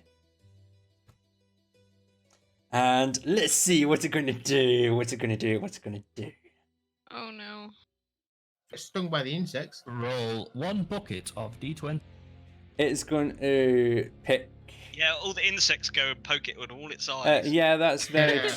Proper grim. That is very true, actually. Give me one moment. Let me check something here. The sting in the eye has to hurt more than the sting anywhere else, and that thing's all eyes. Go ahead and roll. Go ahead and roll your 4d10, please. As it makes it con save. That's a 21. That'll save. Takes half damage. 12.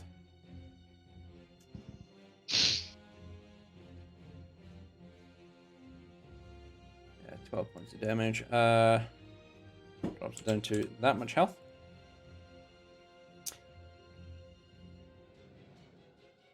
Okay, right. First off, it's going to target Talar. It's going to use its eye rays. At random, choosing 1 to 3 targets it can see within 120 feet of it. Fuck! All the number. Everyone's in range. Cool. Good to know. Right, so 1, 2, 3, 4, 5. Let's. First one's going to be on Talar. I've already said that, and it is at random. So it's a D10.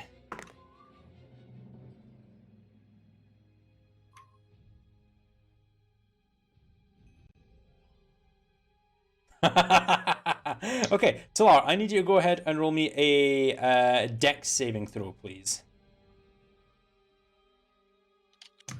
Cartwheel. 9. That is a plus with a +1. You fail.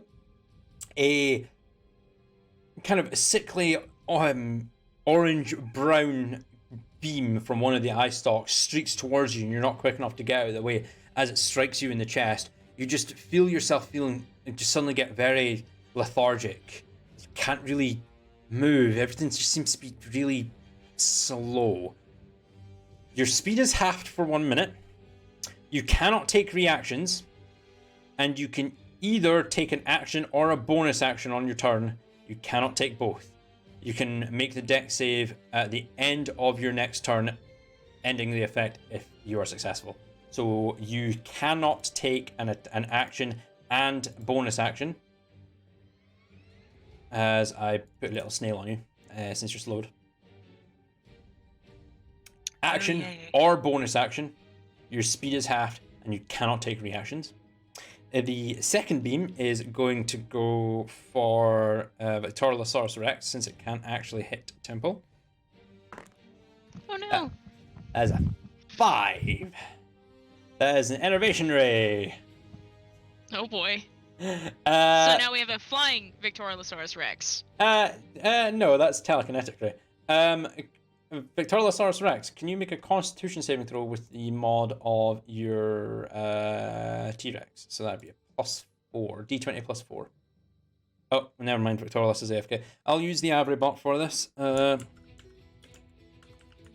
since it's to make it fair for Victoria since he's AFK. That's 20. That is a success. That is a save.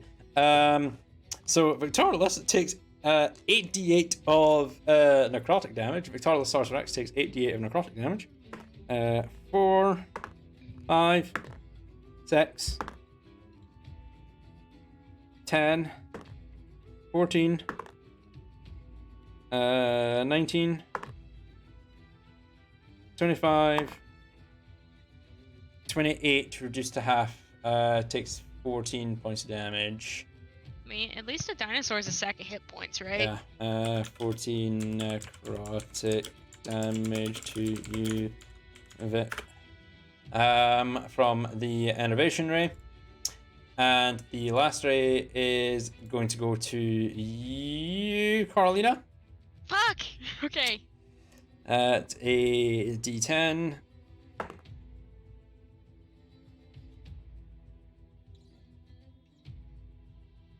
You're not talking. This is terrible.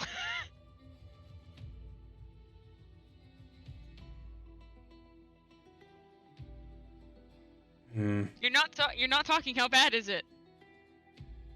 Maybe. Go ahead and roll me a dex saving throw, please. Fuck.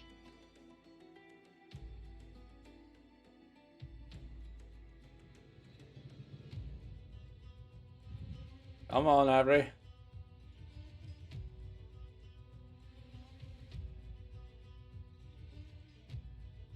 Oh, sorry. That's fine. That's for a different character. So. Yes, it is. Wait, what the fuck? Oh yeah, I'm in another game. Shut up. You've not made a roll in. Shut up. All right, 16. So plus my dex of plus. Sorry, I actually haven't had to. +1. +1 for your dex save. Yep. I'll change that out real quick. That's fine. You just tell you exclamation point character space Carolina and it will automatically change. There's a D&D game going on with cat girls and I'm not invited. I mean, just talk to my DM, bro. I have coin. I mean, roll a dex save, please. Of +1. Oh, you want me to roll again? Yeah, that's not your That's not your character. Okay. You're rolling it on. You're rolling it for your correct character. I'm. Okay, so. Exclamation point character space Carolina. Thank you. I did say that before. There. There you go. Dex save, please. A 13. Well, see. Right. There is a charcoal grey beam of energy that streaks towards you. As you try and dodge out of the way, your foot gets caught on one of the roots of the tree that you've thunder really stepped just to. nature at this point. Yeah. And as you catch your foot, you stumble, you look up, and the beam strikes you in the chest. Doesn't seem to be do much to you, but as you begin to adjust yourself and get ready to cast. Oh shit! I just realized something. As you get ready to cast your next set of spells, you can feel yourself going stiff, and as you glance down to your extremities, you can see them going grey. You're now restrained, so you cannot move. The beholder is going to end its turn there. At the start of your turn... Actually, no, it's the end of your turn. So you do get your turn. At the end of your turn here, Carleen, I'm going to need you to roll another dex saving throw. But I can't move I can't... But... Okay, so classify movement. I can't walk. You're restrained, so you cannot move. Your speed is 0. Okay, my speed is 0, but I can Let me double check that. Your speed becomes 0 and you can't benefit from any bonus to speed. Attack rolls against you and have advantage. Your attack rolls are disadvantage. You have disadvantage on dex saving throws. If this is what I think it is, me, Neftari, and no metagaming. We're all holding our breaths right now. I know no we're all holding our breaths. All right, Okay. Carolina, what are you doing? Okay, I'm going to reach into my bag Uh-huh. and I'm gonna pull out my little favor card. Okay. Okay, I'm not really sure how to invoke this, but okay, so I won your contest a while ago. Please, please, please, please, I really need your help right now. I need that big scary winged thing, and I need the thing with a bunch of eyes to basically be away from us. Preferably bamf to away from their location. Away from our location. Please. Oh, you ask so much of me, little one. Just asking for 2 things to go away. Are you sure you just want them moved away from your location? Preferably back to their home planes of existence? Well, that's 2 different things, little one. You're gonna have to make up your mind. Do you want them away from your location, or to another plane of to their home plane of existence? Home plane of existence, please. Indefinitely, thank you. The snap. And my voice returning to normal. Boop. The Baylor disappears as a vermilion red portal appears beneath its feet and it drops in before the portal closes. The Baylor return to its own plane of existence. Nothing happens to the Beholder. Are you kidding? Beholders are canonically native to the material plane. Fuck! You can now remove your favor of the Tormentor from your inventory as you burnt it. The Beholder's still there though. But hey, you dealt with the Baylor. I fucking tried, guys. I really did. It's all right as long as one more of us has a favor for something else. Yeah, no, none of you do. Anything else you'd like to do on your turn? That was your action, Carolina. You have your bonus action, and that's about it. You can't move. She doesn't, does she? Oh no, that's slow. Yeah, that's that's Okay, Talar. so I have no movement. You have 0 movement. You cannot physically move. You have your bonus action. Okay. I'll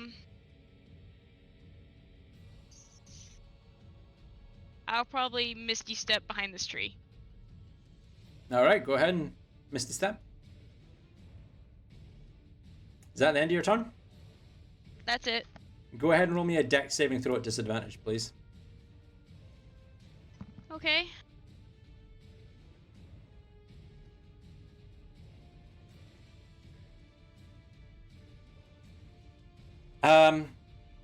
Neftari, you're the only one in line of sight to actually see this at the moment. Actually, Temple... Yeah, no, Temple, you're in line of sight to see this as well. You watch as Coralina,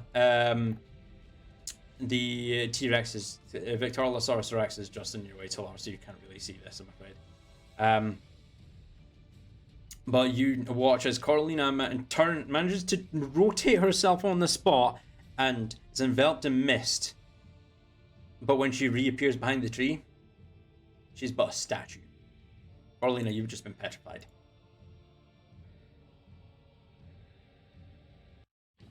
It's kind of what I thought you were using the favor for. We'll do... what are we going to do? We'll do that one.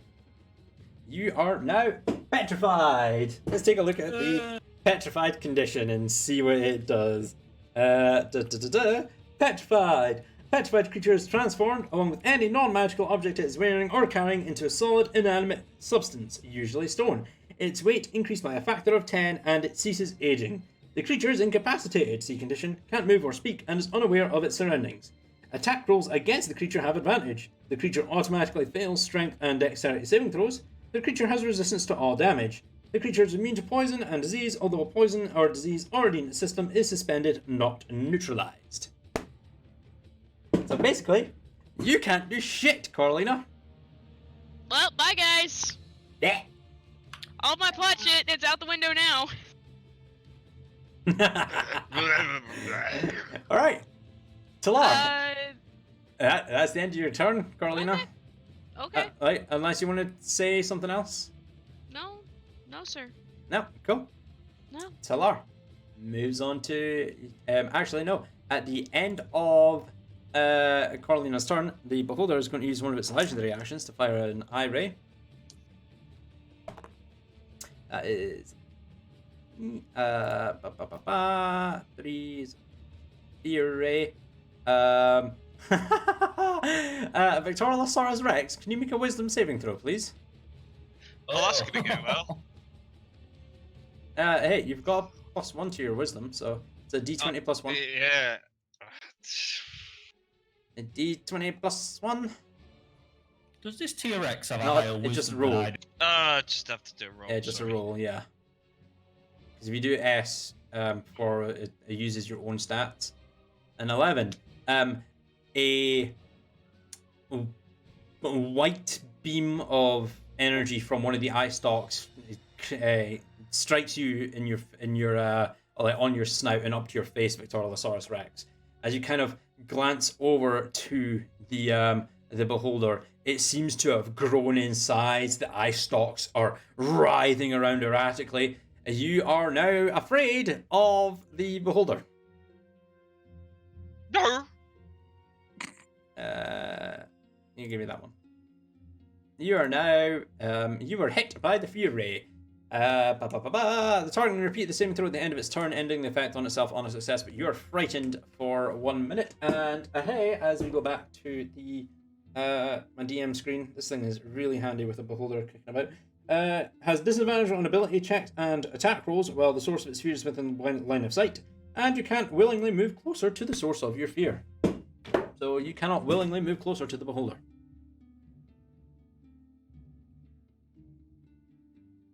Okay, and with that, it moves on to Talar's turn in initiative.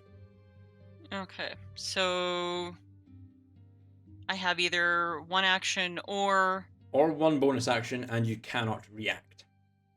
And your speed is halved as well. Right. Attempt banishment, 4th level. Okay. 1 second.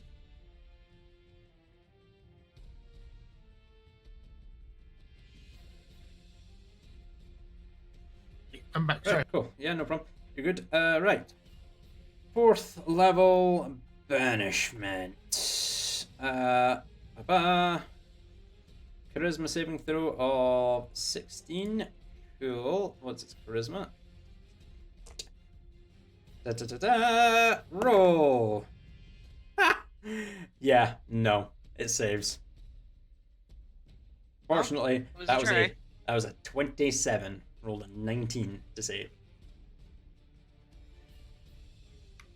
So that's a +8 charisma on a Beholder. +8 charisma on its +8 on its saving throw for charisma. Oh yeah.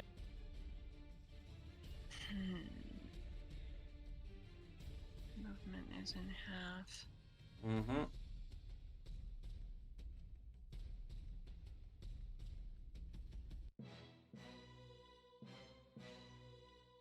Music.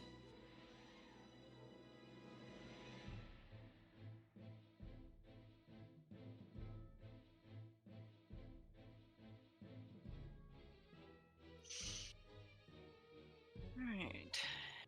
15 feet Mm-hmm. to here. And let's see. And that'll be your turn. Am I unable to do any flight at all? I'll say no for the sake of this, I'm afraid. Alright. Alright, at the end of your turn, Boulder's gonna fire an eye beam.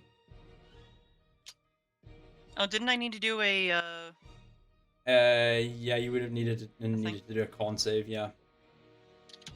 And that is a save, so Nethari, go ahead and roll 4d10 of piercing damages. I thought I was rolling for the effect that what's its face put on me. You were also rolling for the insect plague. Okay. I'll get to that in just a second. So you take 12 points of piercing damage from the insect plague because you did start your turn in there. I keep forgetting about that. And go ahead and roll me, I believe it's another dex saving throw. Yes, a dex saving throw at the end of your turn. That is a success, so you are no longer slowed. And at the end of your turn, Boulder is going to use its last legendary action of this round to fire an eye beam at you, Nethitari.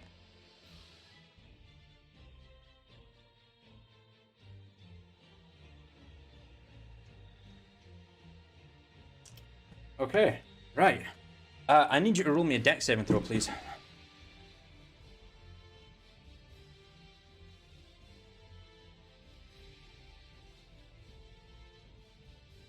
Hold on, I need to double check something here. Will Neftari also need to roll for concentration on his insect? You will after this. Possible. Shit. Okay.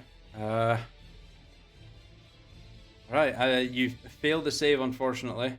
As a jet black beam from one of the top eye stalks creases across the air and strikes you in the chest.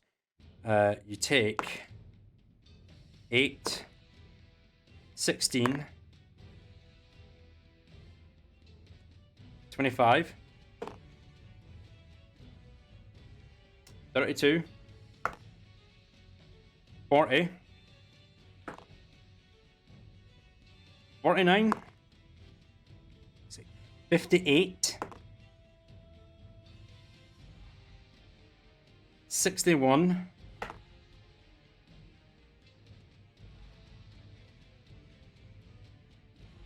71,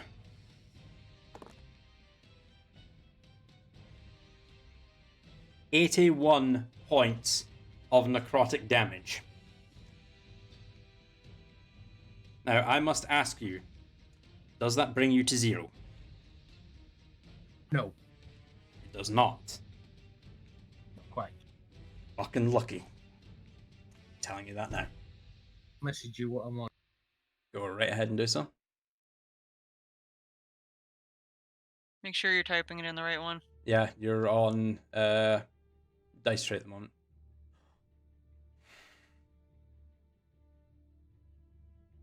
Oh yeah, this is totally balanced.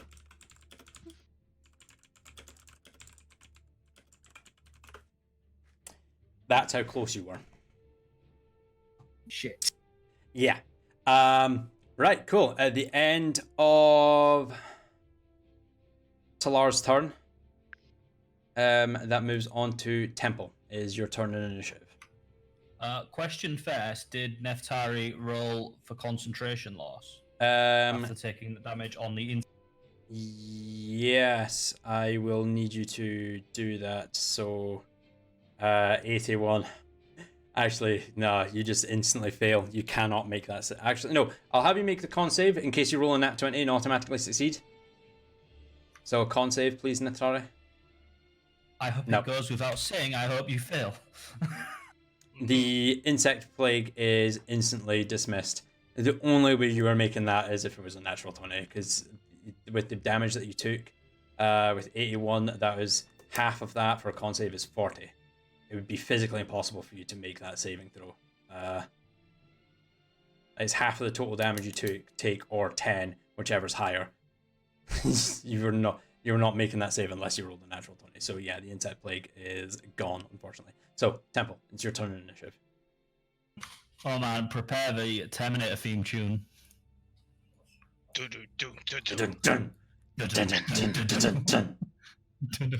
All right, cool. You walk over to it. Let's take some of these beanstalks off and maybe get Neftari some lunch. Actually, can I walk to it by a different route? Hold on, or is it too late now? You've already walked there, so I'm gonna say no. Okay. Well, most of this thing's attacks, as we've seen, seem to result in us having to take rolls, don't they, rather than AC. Typically, I know it can do attacks that hit AC, but most of them seem to be rolls, don't it, with the eye stalks and stuff. Yeah. Then again, I've remembered it does have gnashy teeth. It does have very sharp, Well- gnashy teeth. Yes, and I have a very sharp, gnashy sword. DM, based on experience and the written down knowledge I have of the beholder, do I know the range and details of its dispel magic field? You do. It is a 150-foot cone, so if it activates it and is looking at you all, none of you will be able to cast magic. Right, okay. In that case, I'm gonna go right for the big ol' eye in the center if I can, please. And I'm going to attack this with my Go ahead and roll your attack.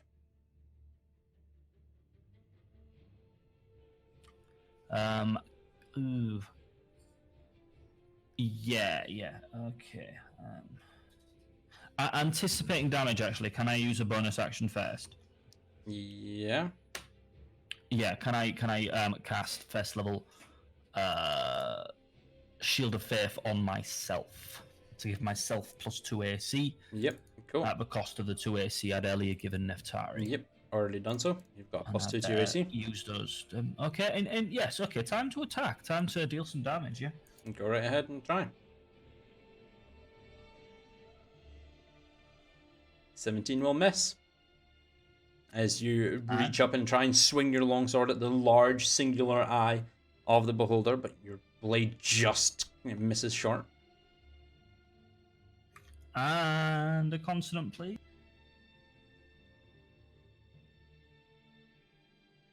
22, that'll hit for 15 points of damage.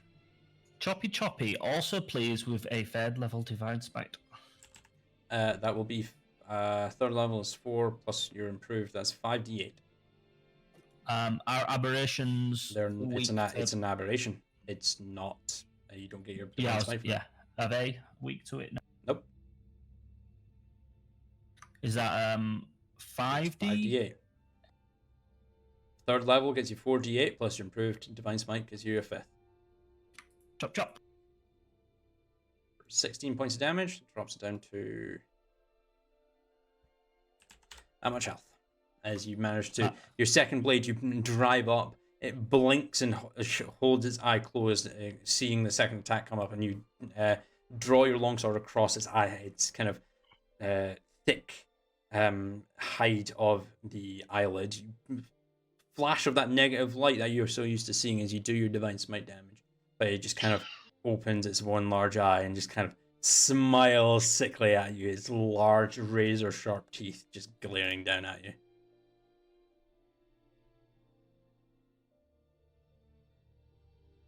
Can I use just I can speak. I don't know if the T-Rex can speak, but or understand me, but hey, Victorallosaurus, come over here. It can't, can it? Victorallosaurus, you hear this metal thing utter sounds at you. Shiny, go near the tree, It doesn't speak common, does it? It doesn't speak common, no. Never Just mind. quickly double check the polymorph here.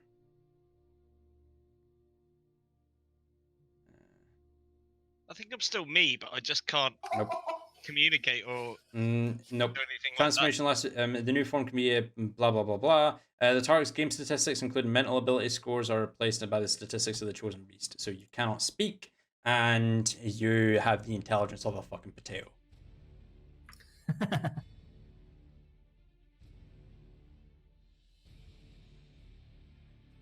All right, is that you, Temple? Yep. All right, cool. That's Dari. It's your turn in initiative. I'd like to cast Conjure Animals at 5th level.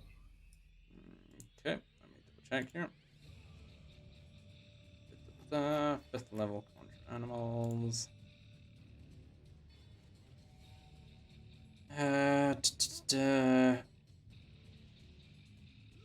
Twice as many. What CR are you going for? Crocodiles. Crocodile. I'm sorry. Fine. You still haven't sent me a list of things that you can/want to summon, so I don't have token. I never have tokens ready for you. Let's see. Challenge That's Crocodile bad, but I don't is think they can a Normal large crocodile. beast 1/2. So you could Giant crocodile summon a. is a challenge 5. Yeah, you can't summon anything of CR rating high, 2 or higher than 2.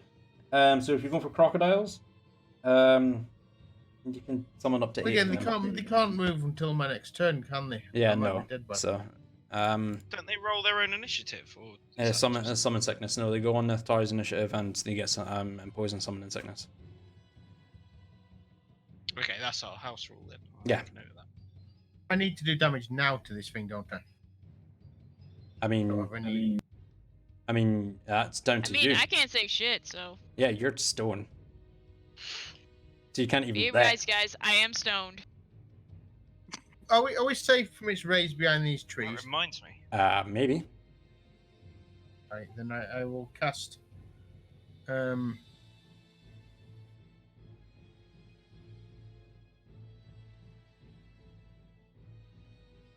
I'll cast Cold Lightning on it, 6th level.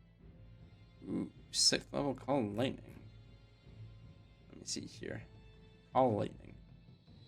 Wait a minute, the lightning strikes from above me, is it? So It's 10 Move. feet. It's a 10-foot tall, 10 feet 60-foot tall. radius thing within 120 feet above you. Yeah, it's directly above you.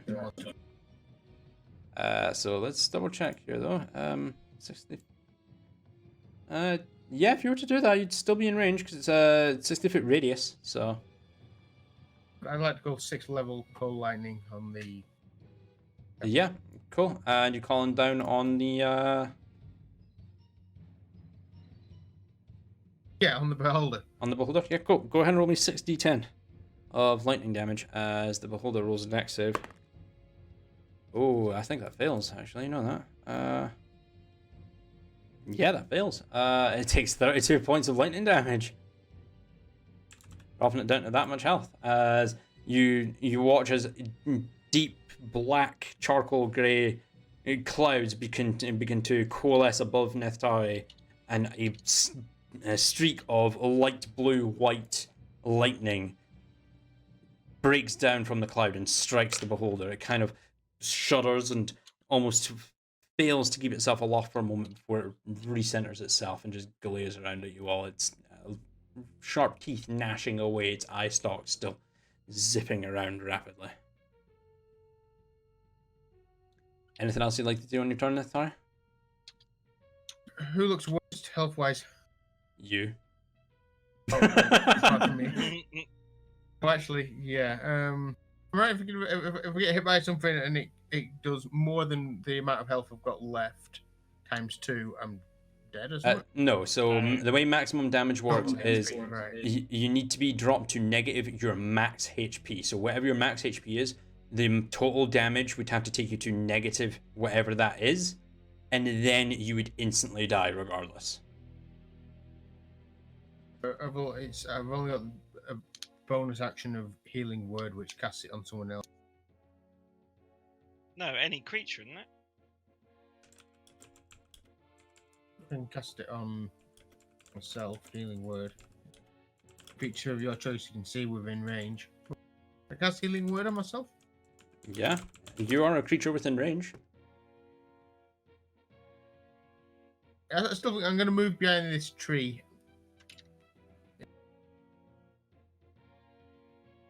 Okay.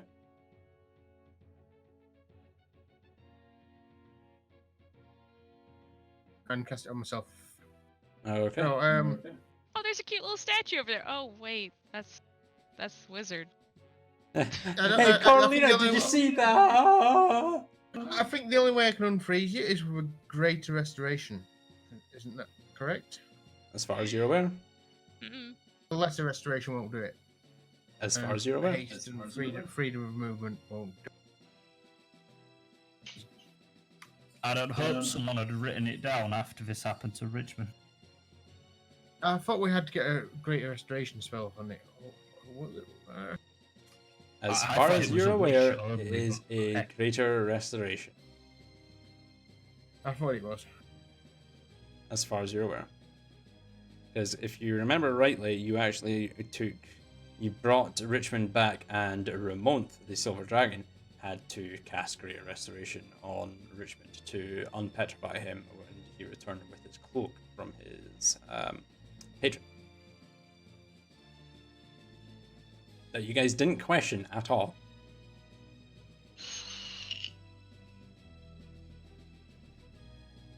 We have got a freedom of movement spell that won't no. Well, that target that's paralyzed or restrained, she's actually petrified. So.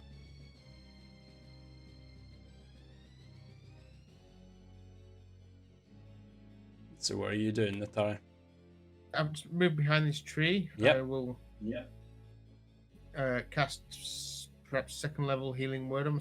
Yeah, alright, go right ahead and do so. That'll be 2d4 plus 2.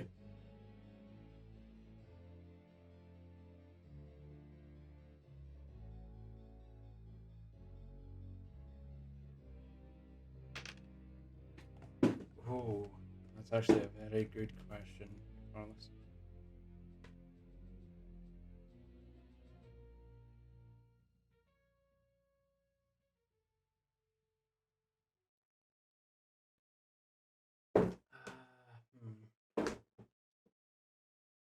So you regenerate 8 points of HP, and I need to check something here. As per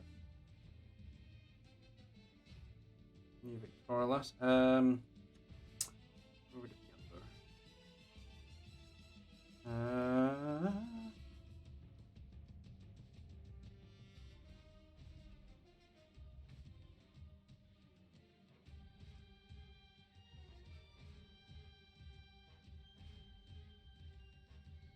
Sorry, I just sent a question to the DM and he needs to check something.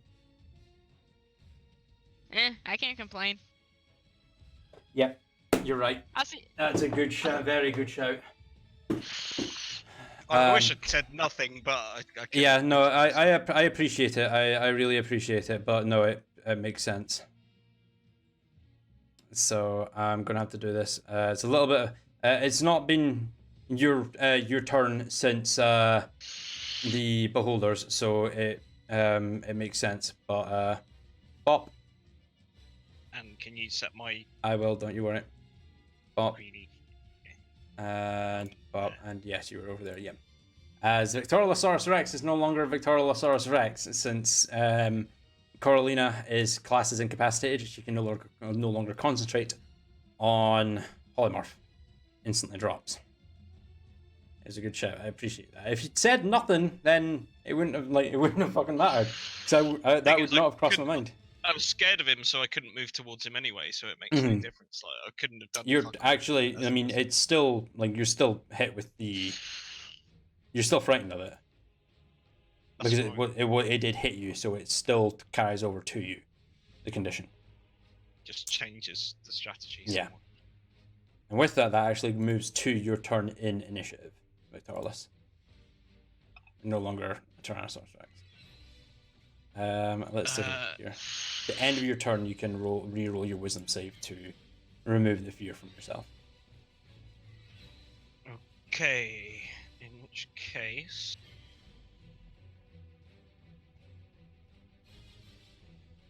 Looks like a nice tree to hide behind. Damn.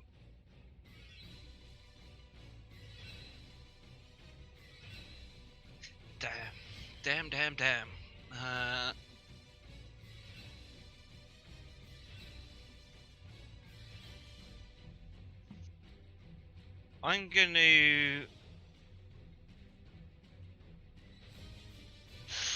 use level 5. No, level 3, sorry. That's very safe. Conjure level? Conjure animals. Uh-huh. What are you summoning? Swarms of bats. I mean, you could have also summoned pigeons, just have them rest on me. Yeah, the bats will get What to you. CR swarms of bats? Cool. Well, there's 0, I think, but basically I can summon 8 of them.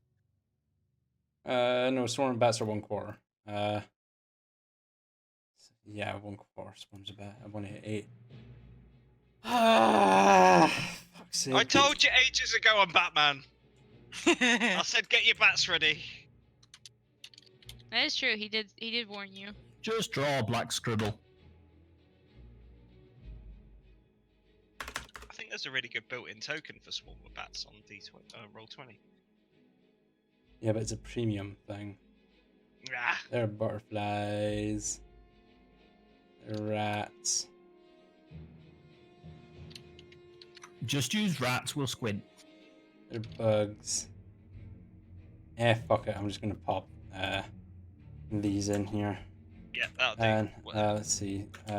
2, 3, 4, 5, 6, 7, 8. Can I give all of these control? Fuck's sake. Sorry. No, All you're the not. bats. I did warn you. No, you're I was not. joking, but I wasn't really joking. 2, 3, 4, 5, 6, 7, 8. You have control of them. Place them wherever you would like to. Wait a minute. They have defender and flying. What the fuck? Okay, I'm gonna do one. You can't put them in this on a creature. Yes, you can. Can you? They're in the Yes, air. you can. Bats cannot. A swarm of bats can occupy the space of another creature. Quick! I'm gonna need the bats to pull I aggro. told you, I'm Batman. You're not Batman. The swarm can occupy another creature's space and vice versa. Confirming. I am The confirming. swarm. I mean, but what is a man but a miserable pile of secrets? Find another creature space and vice versa. This one can move through an opening large enough for a tiny bat. This one can't regain hit points or gain temporary hit points.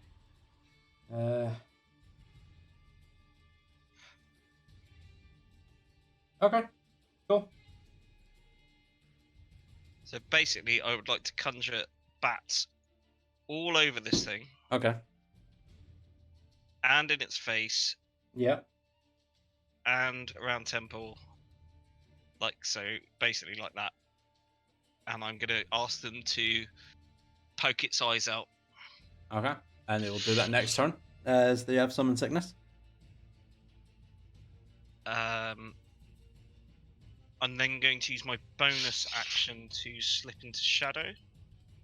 Okay. Go ahead and roll your stealth check. While the creature with 100 eyes rolls a perception check. And with stealth, I get. I can use. What's the thing? Dark something or other. Oh, I can add an intuition die to. Because I'm in my preferred terrain. Yeah, So this my class is proficiency first. bonus is doubled. Wait, hold up, for a stealth check? I thought it was only for perception checks. No, I think it's for both. Proficient skills with when you make an intelligence or wisdom check related to it, so it's not stealth. Your proficiency bonus is double for proficient skills when you make an intelligence or wisdom check related to it. So that's animal handling, arcana, history. Stealth is dexterity, so it's not doubled. And what was the other thing you were looking for? Gift of the Shadows. Gift of the Shadows. Roll a d4 and add it to. An intuition die and add the number roll to your check. Yeah, go right ahead and do so. So 15 plus 3 is 18. As far as you're aware, it doesn't know you're there. You're stealthed. And with that, I'm gonna scoot over behind this tree. Cool. Is that the end of your turn? That's the end of my turn. And go ahead and roll a wisdom saving throw, please.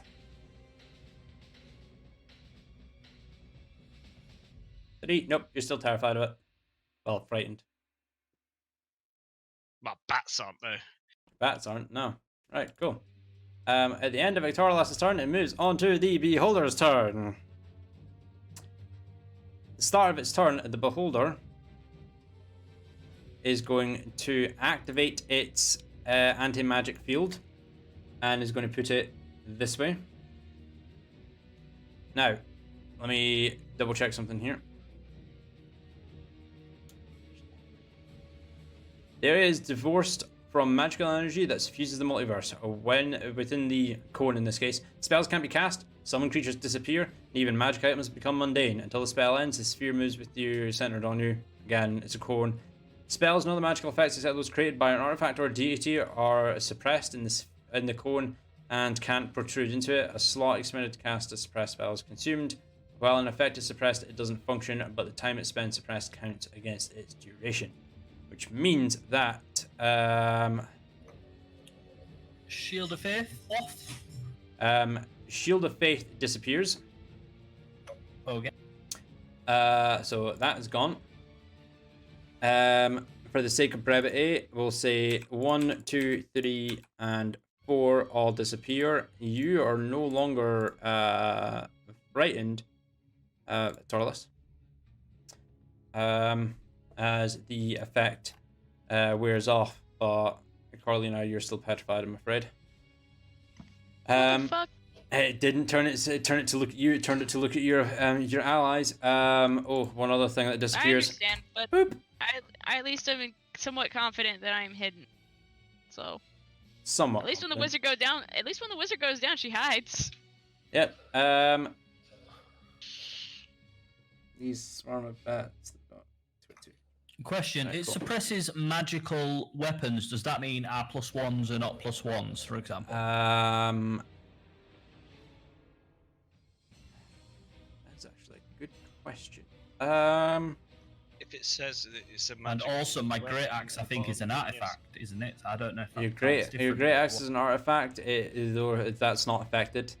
Your longsword, yes, actually, is classed as a magic weapon. So it's like any magic weapons that you have on you, any enchanted weapons you have on you, are now mundane. They're just standard And weapons. that means +1 shields are also mundane shields. Yep. I hate my life. You hate your life right now? Hey, you're not a fucking You don't- turned to you're stone. dead. I'm not dead.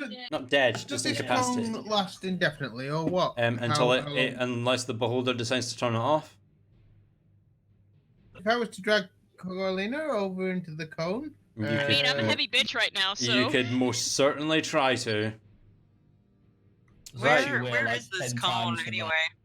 So the cone is essentially protruding from its eye, like 150 feet in a cone, like straight this way. So like what between You're getting these? me. Like basically between this tree and this This tree tree. here. Okay, that's what I wanted to know. Okay, I still come alive. it helps to see where it is. So yeah.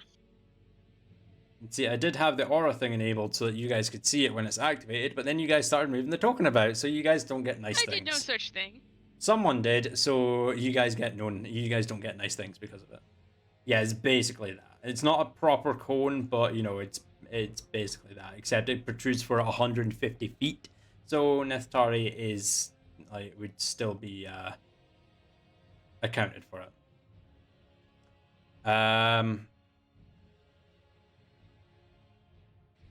Right. It's going to then use its eye rays on the bats that are behind the cone, because it can't physically use its eye rays on any of you guys. So that is a 6.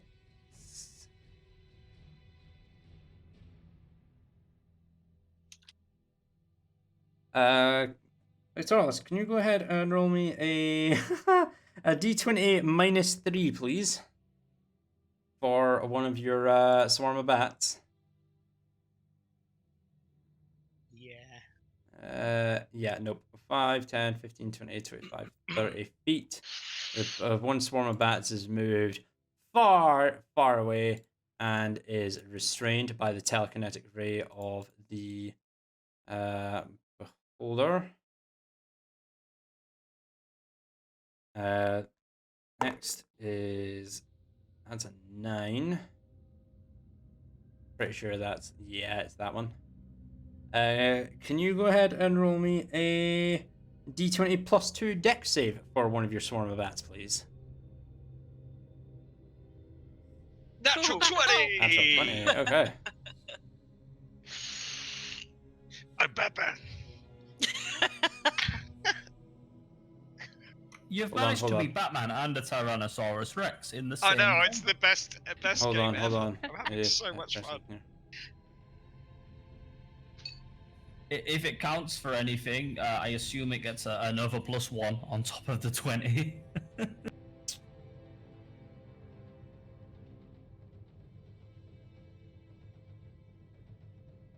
No, this I didn't even need. You didn't even need to save that, unfortunately, because this is the wording of this. I'm not What? sure. No, because I'm not sure how this.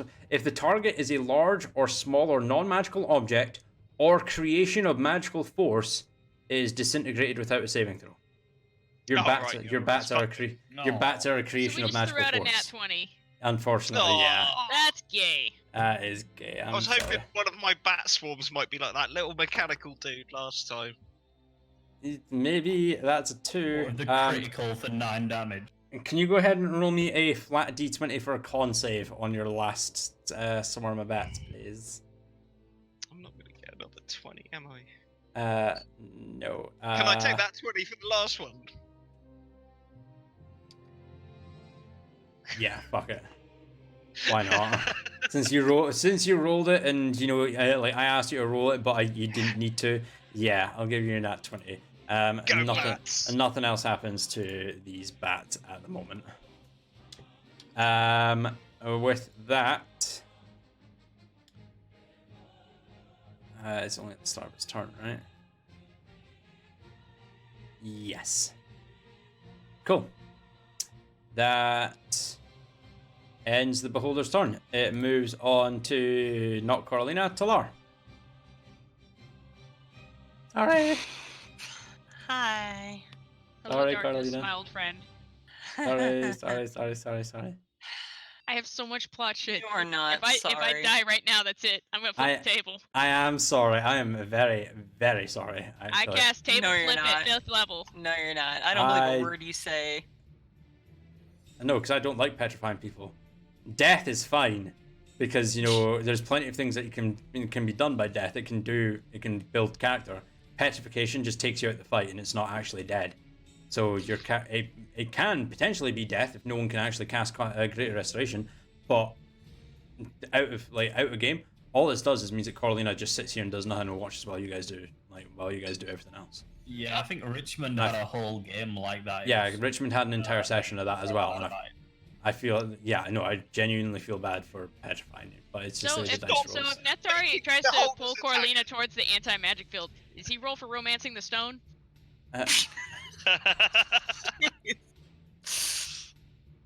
Wow. Okay. Classic 18 reference as well. Talar, please continue with your turn. Okay. Oh, let's see. I wonder. So, Nathari's actually in that field right now, isn't he? Neftari,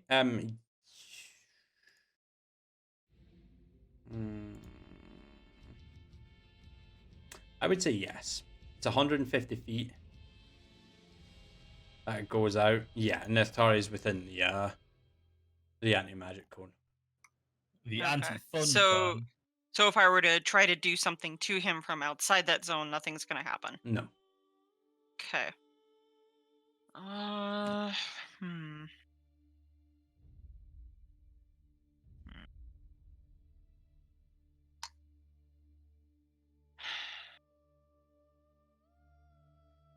Does actually end concentration?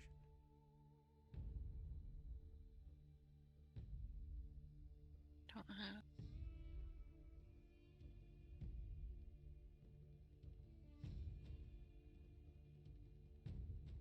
So I can't do that. That can't do this. Can't do that.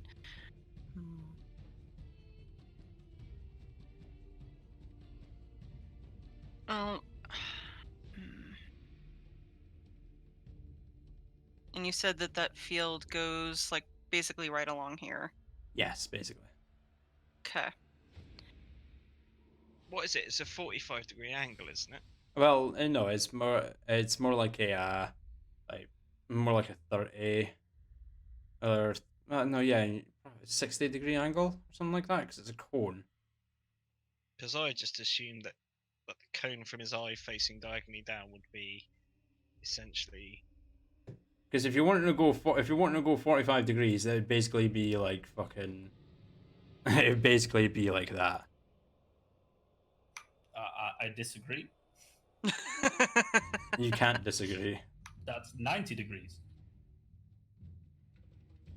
Oh yeah. Yeah, that is is actually 90 degrees actually. So, it'd be like. That how would would be you about fucking do that? 45. It'd be like that essentially. Wow, that was actually pretty fucking good. That was actually pretty fucking close. Spot on, yeah. Holy shit! It'd be like that basically, but like one line over, so it would To encase encompass the- all of you. To encompass all of you. No, because it is hitting temple as well. Yeah. And again, it's 150 feet out. So it's not just an area of 150 feet. It extends out 150 feet. So like anything way down this way is also affected by it. Well, at this point, I'm going to use both my movement and my flight to get down right next to Coralina here. Okay, go right ahead and do so. Run! Okay. And I don't recall if she's taken damage or anything. I'm an adorable little statue. Yeah, Yes, you are. it's just a statue of Coralina. And the one thing I have, I can't do. I'm Nope. sorry. Cries Is- on your shoulder. This is what happens when people blow all their high level spell slots early in the fight. Yeah, trying to get rid of a badass is gonna blow us all up anyway. Eh, I can't do that anymore anyway.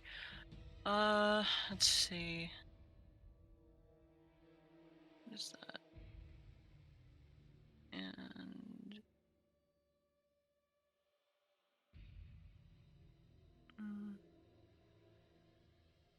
it's not gonna do much.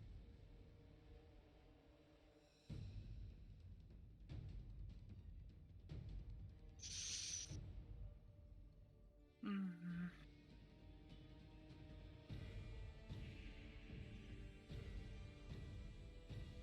Well, I'm personally no good to anyone dead, so I'm going to attempt to give myself third level cure wounds. Go right ahead and do so. It's 3d8 plus 4.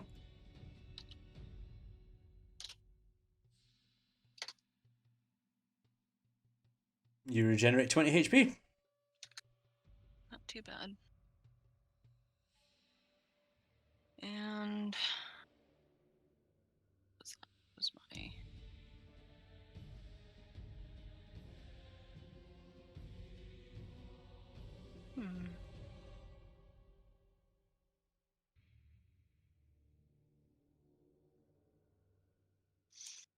If I die here, my next character is gonna be a bard. You and us fought both. I know it's not much, but I'm. Wait a minute, I can do that. Imagine a party of 5 halfling bards. Yeah, no. We wouldn't allow you guys to do that. We don't have to imagine, because it's all happening next game. That's Do not. we get? Wait a minute. Do we Rerolling get? my character. No. We need 4 bards, but we need like a sentient-ish animal, like a cobalt, so we can do it. Solve mysteries a la Scooby-Doo. Yes. From here. Oops, not from there. From there. 60 feet. Second level spiritual weapon for my bonus action.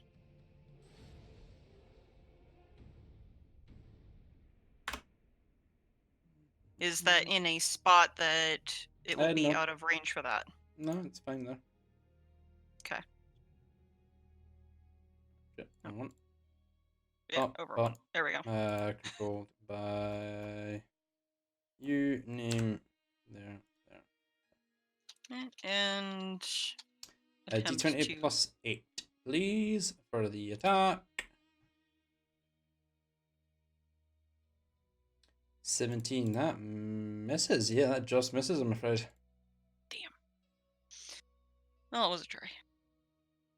All right, and with that, with your action, bonus action, and movement done, Temple, it's your turn. Initiative. Okay. I mean, anything I could try and do that was creative right now would just put me in the sea, and we'd be having a wonderful swim down the. Honestly, I think it's choppy time, Okay, go ahead and roll your attack.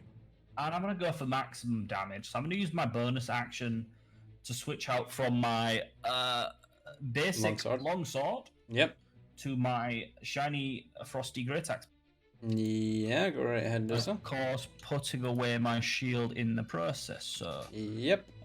unequip.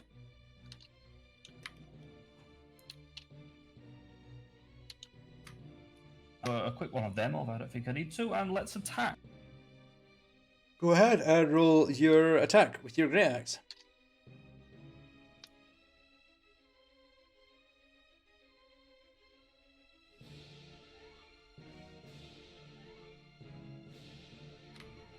I would like to use Divine Smite with that. You cannot. Divine Smite is a magical effect. That is absolutely correct, yep. Hold on, let me double check something here.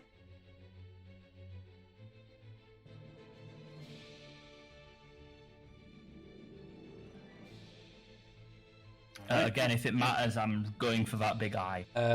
26 for 18 points of damage.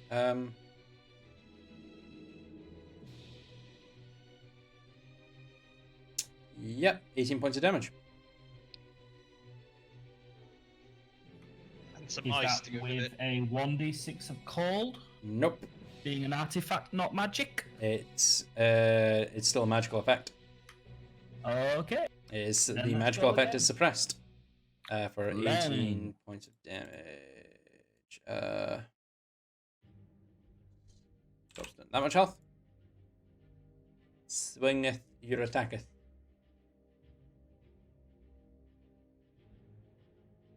Stab it in the eye. Ah, yeah. For 11 points of damage, dropping it down to that much health. As you manage to bring up your great axe and embed it into the the thick, massive flesh that is the beholder's body, trying to aiming for its eye, but you're not able to actively hit the large central eye.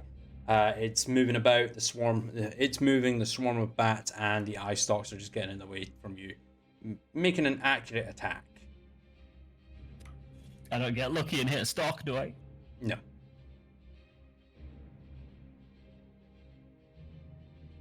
Chop, chop, chop, chop, chop. End of 10. Cool.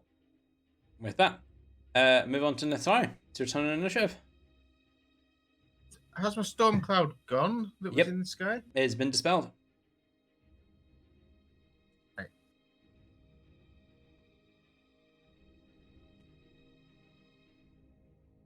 And I can't do magic spells while I'm in the cone. While of you're within this magic. cone, no, you would have to move this way to get out of the cone to be able to then cast spells up to it.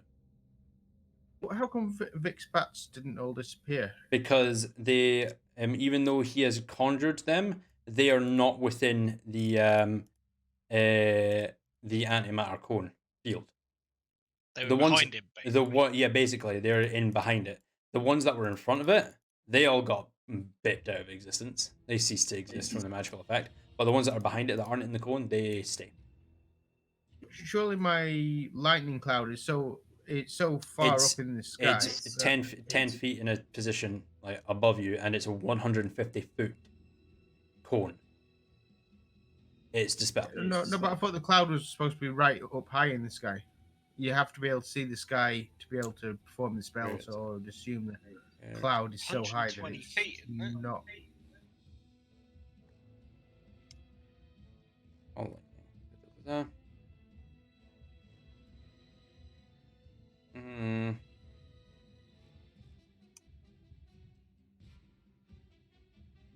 Okay, it's 120 feet up. You didn't actually specifically state how high it was. I'm going to point that out. For the sake of this, I'll say it's still up. You still have your conjure light, your call lightning, for the sake of this. Thank God for that, because we're probably going to need it. How's the beholder looking? Does it look, It's confused badly at injured. all? Yeah, it's quite badly injured. It's bleeding.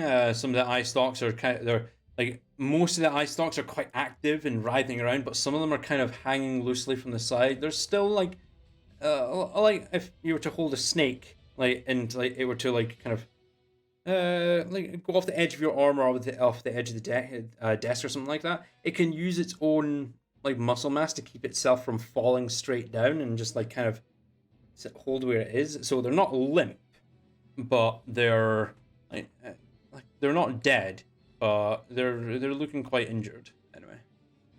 Eye stalks. I'm gonna move next to Corlina, and I'm gonna call down the lightning again on the beast. Okay, cool. What was it? Level was it again? Was it 5th level or? I think it was 6th. Yeah, 6th level, 6d10. That's the 6th level on something. Yeah, 6th level, 6d10. Cool, go ahead and roll your 6d10. It means to make a dex save. That's an 8, and it's got a dex of +2, that's a 10, so it fails. So it takes 34 points of lightning damage. Cool, dropping it down to that much health. Oh no, do not give it an extra 100. Extra, several hundred points of HP. Don't want to do that. No. Dropping it down to that much health.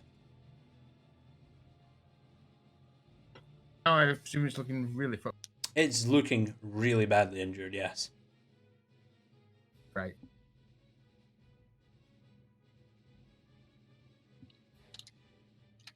And I bet Temple's out of range now, my bonus. And out your line of sight as well, because you're behind that tree. I'd like to use my bonus action to do beast hide shifting just to gain some HP. Yeah, I think. cool. You gain your temporary HP, you gain a +1 to your AC. And is that the end of your turn? Yeah, that's Cool. 16 10. That is correct. Victorious. We move on to your turn initiative. You get your singular swarm of bats that are there can now attack. Yeah, if you want. bitey. Bitey. Cool. D20 +4, please.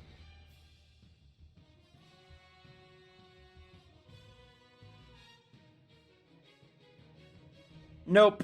Oh, slightly annoying. Okay.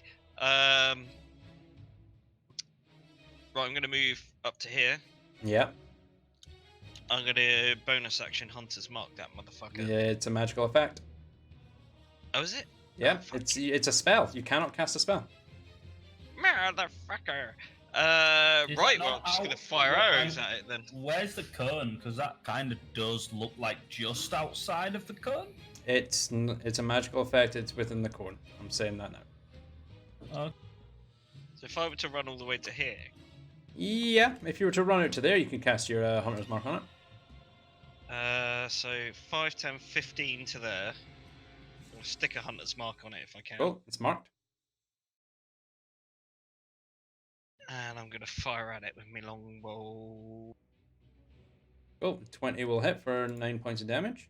Go ahead and roll your D6 Hunter's Mark and your D8 Boss of Slayer. 9, 10, 11, 17. Would I Then- get sneak attack given that I went all stealthy last turn? Nope, or because did it was no? aware of where you were. Balls. Drops it down to that much health. Okay, I'll fire another arrow. And go ahead and roll your attack. Yeah, it rolled a 30 on its perception check. 14 will not hit, unfortunately. As you draw your longbow the first time, you let it loose, actually sails and sinks into its eye. Doesn't burst it, but you can basically see anytime it moves its eye, there's basically a toothpick of an arrow that kind of moves with its eye as it looks around. The Roll for mild irritation. you draw your longbow a second time, and as its like eye is writhing around, you can just see the shaft of the arrow moving around erratically. You just kind of chuckle, and it pits you off, and you let loose your arrow, sails God overhead damn and it. misses. I cast I'm Visine. adjusting from being a T-Rex. I have long arms now. What is this? What? And then I'm gonna scoot back to behind the tree. Okay, cool. Exactly where I was, and end my turn. Oh no! Hang on a minute. That's what I wanted to do. Bonus action. You use your bonus I'm action to drinking. cast Hunter's Mark. Oh yeah, no, I did that. Yeah, oh fuck. I fucked up my own plan. Anyway, end my turn there. It's fine. I mean, It's you good. can. It's good. No, I'm behind the tree. It's fine. I'm right, done. and let me just quickly double check something here.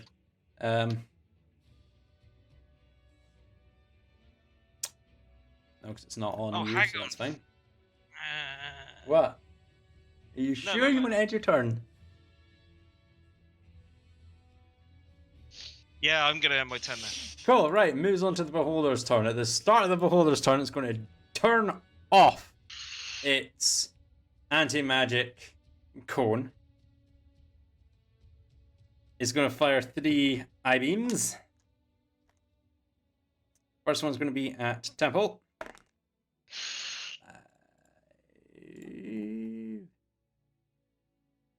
Temple, please go ahead and roll me a Constitution saving throw. Did you say roll heroically out of the way? No, I said roll a Constitution saving throw. I roll heroically out of the way, right into the drink. Is the +1 automatically applied to this that I It get from all the protection? should be. Go ahead and roll Well, a It's con not. save. It's not hard Here's the mathematics. Constitution. Yes, it is, because it's a +4 and on your character sheet. You've only got a +3 to your Constitution. You're not proficient with it, so it hasn't added Okay. anything. So the +1 is there by default. A 16, yeah, you just saved, no problem. So that was the 5. So it's 8d8. 1, 4, 12, 16, 21, 22, now 24, 31, half. You take 15 points of necrotic damage as this beam does. This sickly green beam strikes you in the chest. You feel yourself kind of rotting away, but just shrug through it and avoid most of the damage there. Did you say 16 or 15? 15. 1-5. Thank you. The next beam is going to go for the only target that I can actually see at the moment, Talar.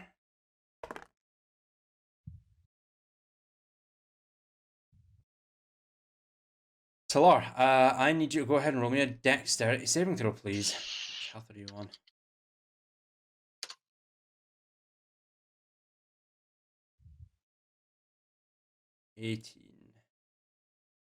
Where is it?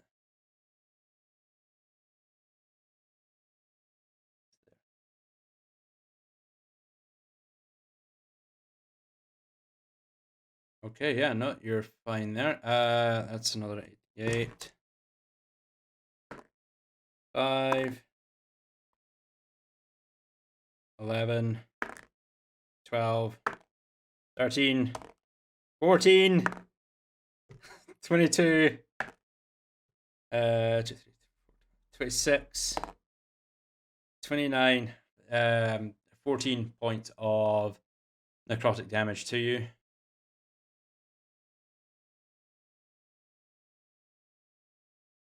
And then the last one here. Fuck it. Between the two that I can see, I'm going to roll a dice here. Let's see what we can do. All right, cool. Let's roll this.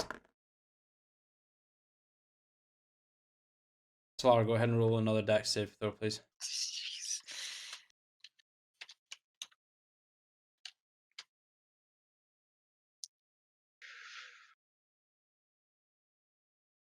How much health are you on?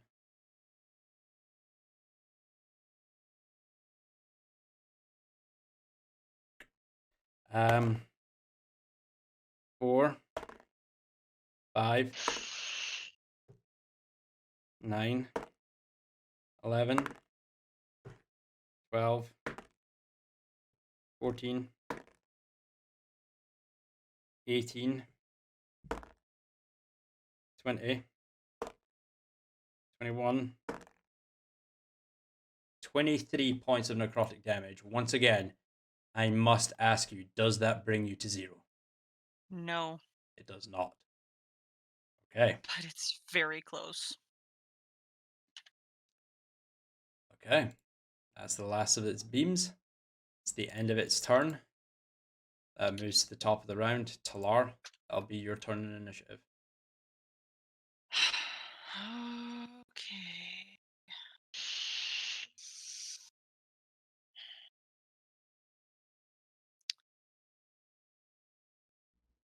Let's see. It's the best thing I have.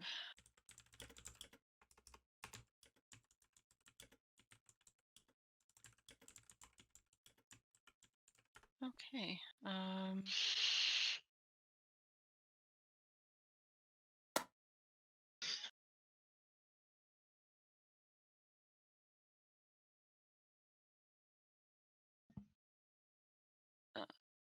What's this?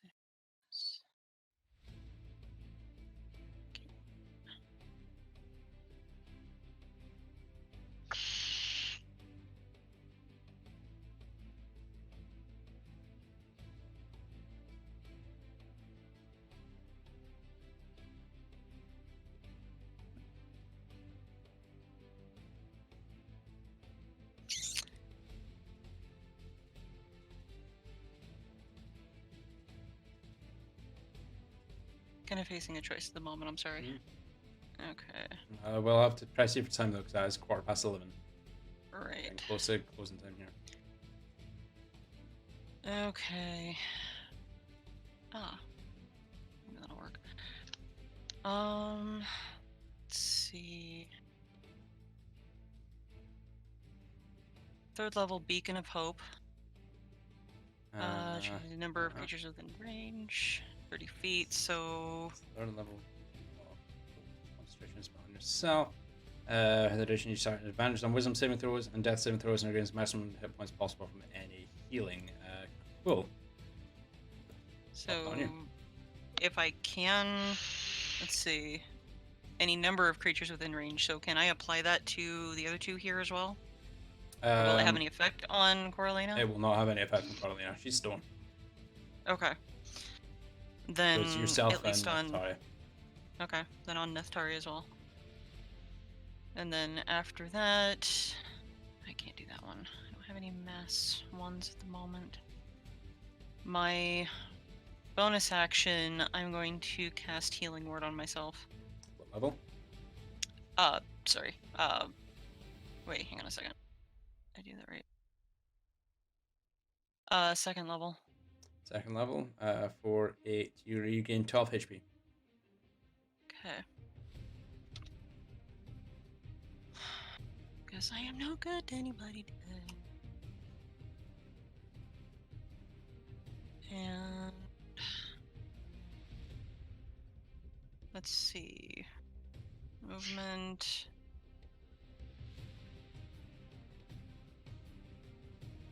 I'm assuming I can't just like go straight across here. I have to actually go. No, you can around. you can cut across. You can enter the space of an ally without any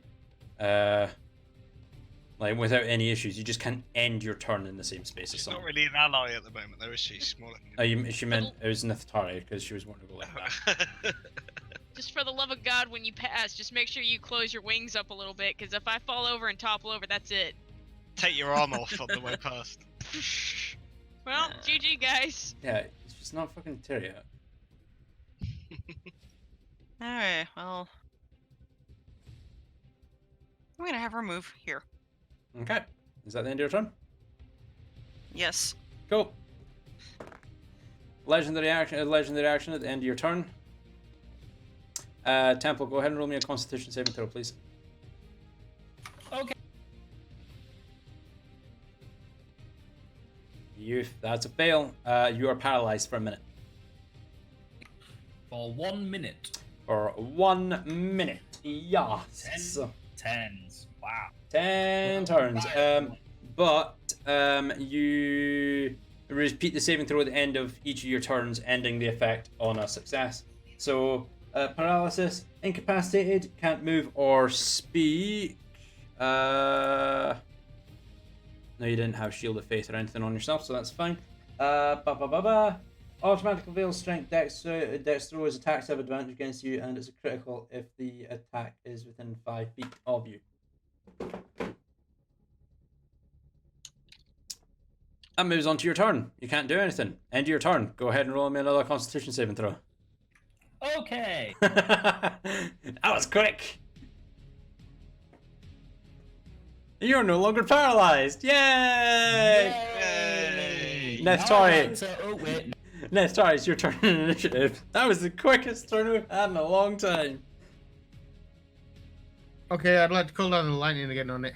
Cool. Go ahead and roll me your 6d10. It is going to make its dex saving throw a +2 as a 19, so it's going to take half damage.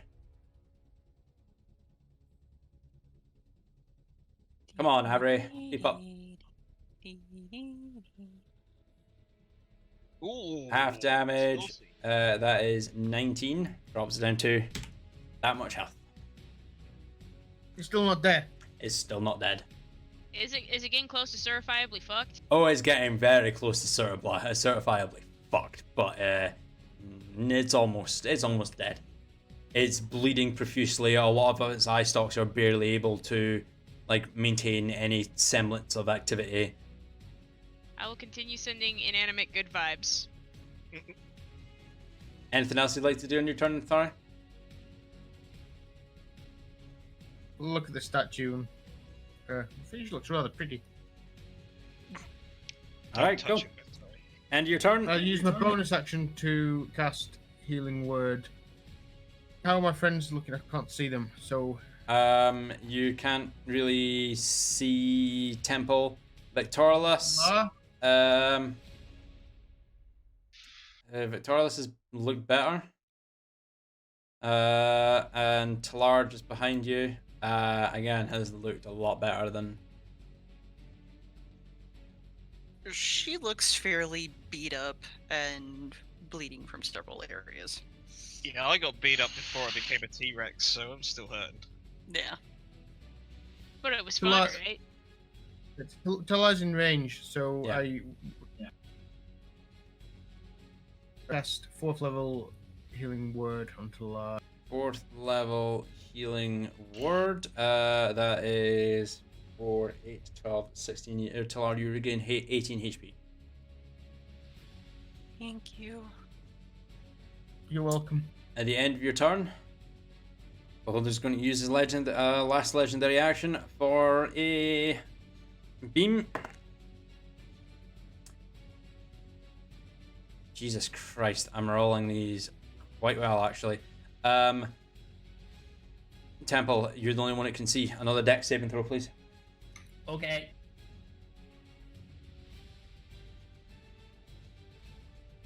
Oh, that fails. Curious what happens if I can't see anything. Alright, I'm not going to fucking roll these anymore. Anything that's above 3 or 4, I'm not going to roll them. +0, it is 10d8. You take 55 points of force damage. Does that drop you to 0 HP? No. Does not. Good. With that moves on to Victorious. It's your turn in initiative. I just removed that bat because it's a concentration spell and I put Hunter's Mark on you, so... That's very true. Good call.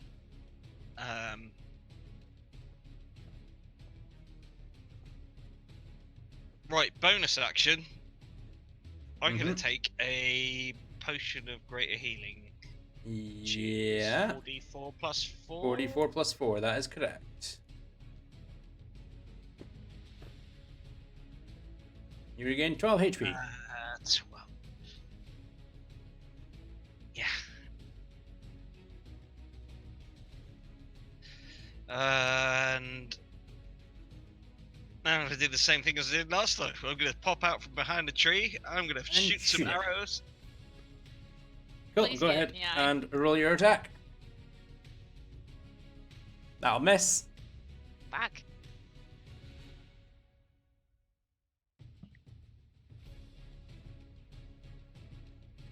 How do you Got want to do it. this? How do you want to do It's it? gotta. What? Oh, I'm Wow. like, it had 6 HP after the call lightning. Ugh. I want that arrow to go right in the middle of that eye. Just squelch it out as it pierces through, and all the goo comes out the front of its ugly face. Is that You- considered food porn for Neftari? You draw your longbow back, let loose. Your arrow actually ricochets off of the shaft that's already embedded in the eye, and actually the arrowhead actually tears open its eye, the optic. It screams out in pain as all of the optical goo from the eye just spills out and dribbles down onto the floor before you. The eye stalks writhe around in pain before the beholder drops to the floor, rolls over onto like the top of its head, and ceases to move. Whew. And with that, we're going to call tonight's session an Oh. end. That is 25 past 11. This is not the first time we've left someone completely petrified, but don't worry, a long rest and greater restoration, and you'll be back in no time, Carolina. Don't you worry. Could just But- leave her that way. Yeah, you could just, leave her there. Carry her around and put her in corners of. I mean, you places. could try to Yeah. carry her, but, her weight is, increased by tenfold. Get Temple to carry her. Maybe. Fine. And you kind of need the magic caster to get you places with the teleportation circles and stuff like that. That's metagaming though, so I'm not going to say anything like that.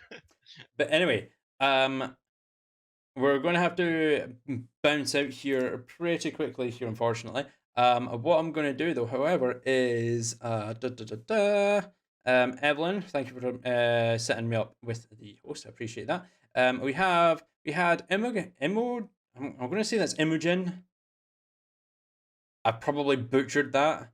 Imogen Tempest, about an hour ago, raided with 7 people. That is phenomenal, and greatly appreciate that. And the Nickerick,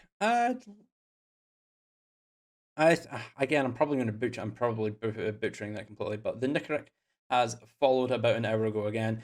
Thank you so much. That's greatly appreciated for the raid and the follow. I do apologize in now and for future, past me on the YouTube videos and future me for any streams and shit like that if I do not immediately respond to anything that's happened in the game, focusing on the game. But at the end, as always, so Imogen Tempest and the Nickerick, thank you very much for the raid and the follow. The last session will be rendering tonight, overnight, and will go up onto YouTube tomorrow once that's done, because work has just been giving me the shaft and I've not really had the chance to do that. So that'll be done tonight and uploaded tomorrow. This session will be downloaded tomorrow evening, rendered overnight tomorrow evening, and uploaded for Tuesday, and that will be us all up to date. But anyway, thank you very much for tuning in to the session tonight. Guys, thank you so much for coming back and putting up with my bullshit. Silence. Love it. I thank my players and be really appreciative, but nah, complete and utter We're not allowed silence. to talk on the announcement bit. We're supposed to. Yes.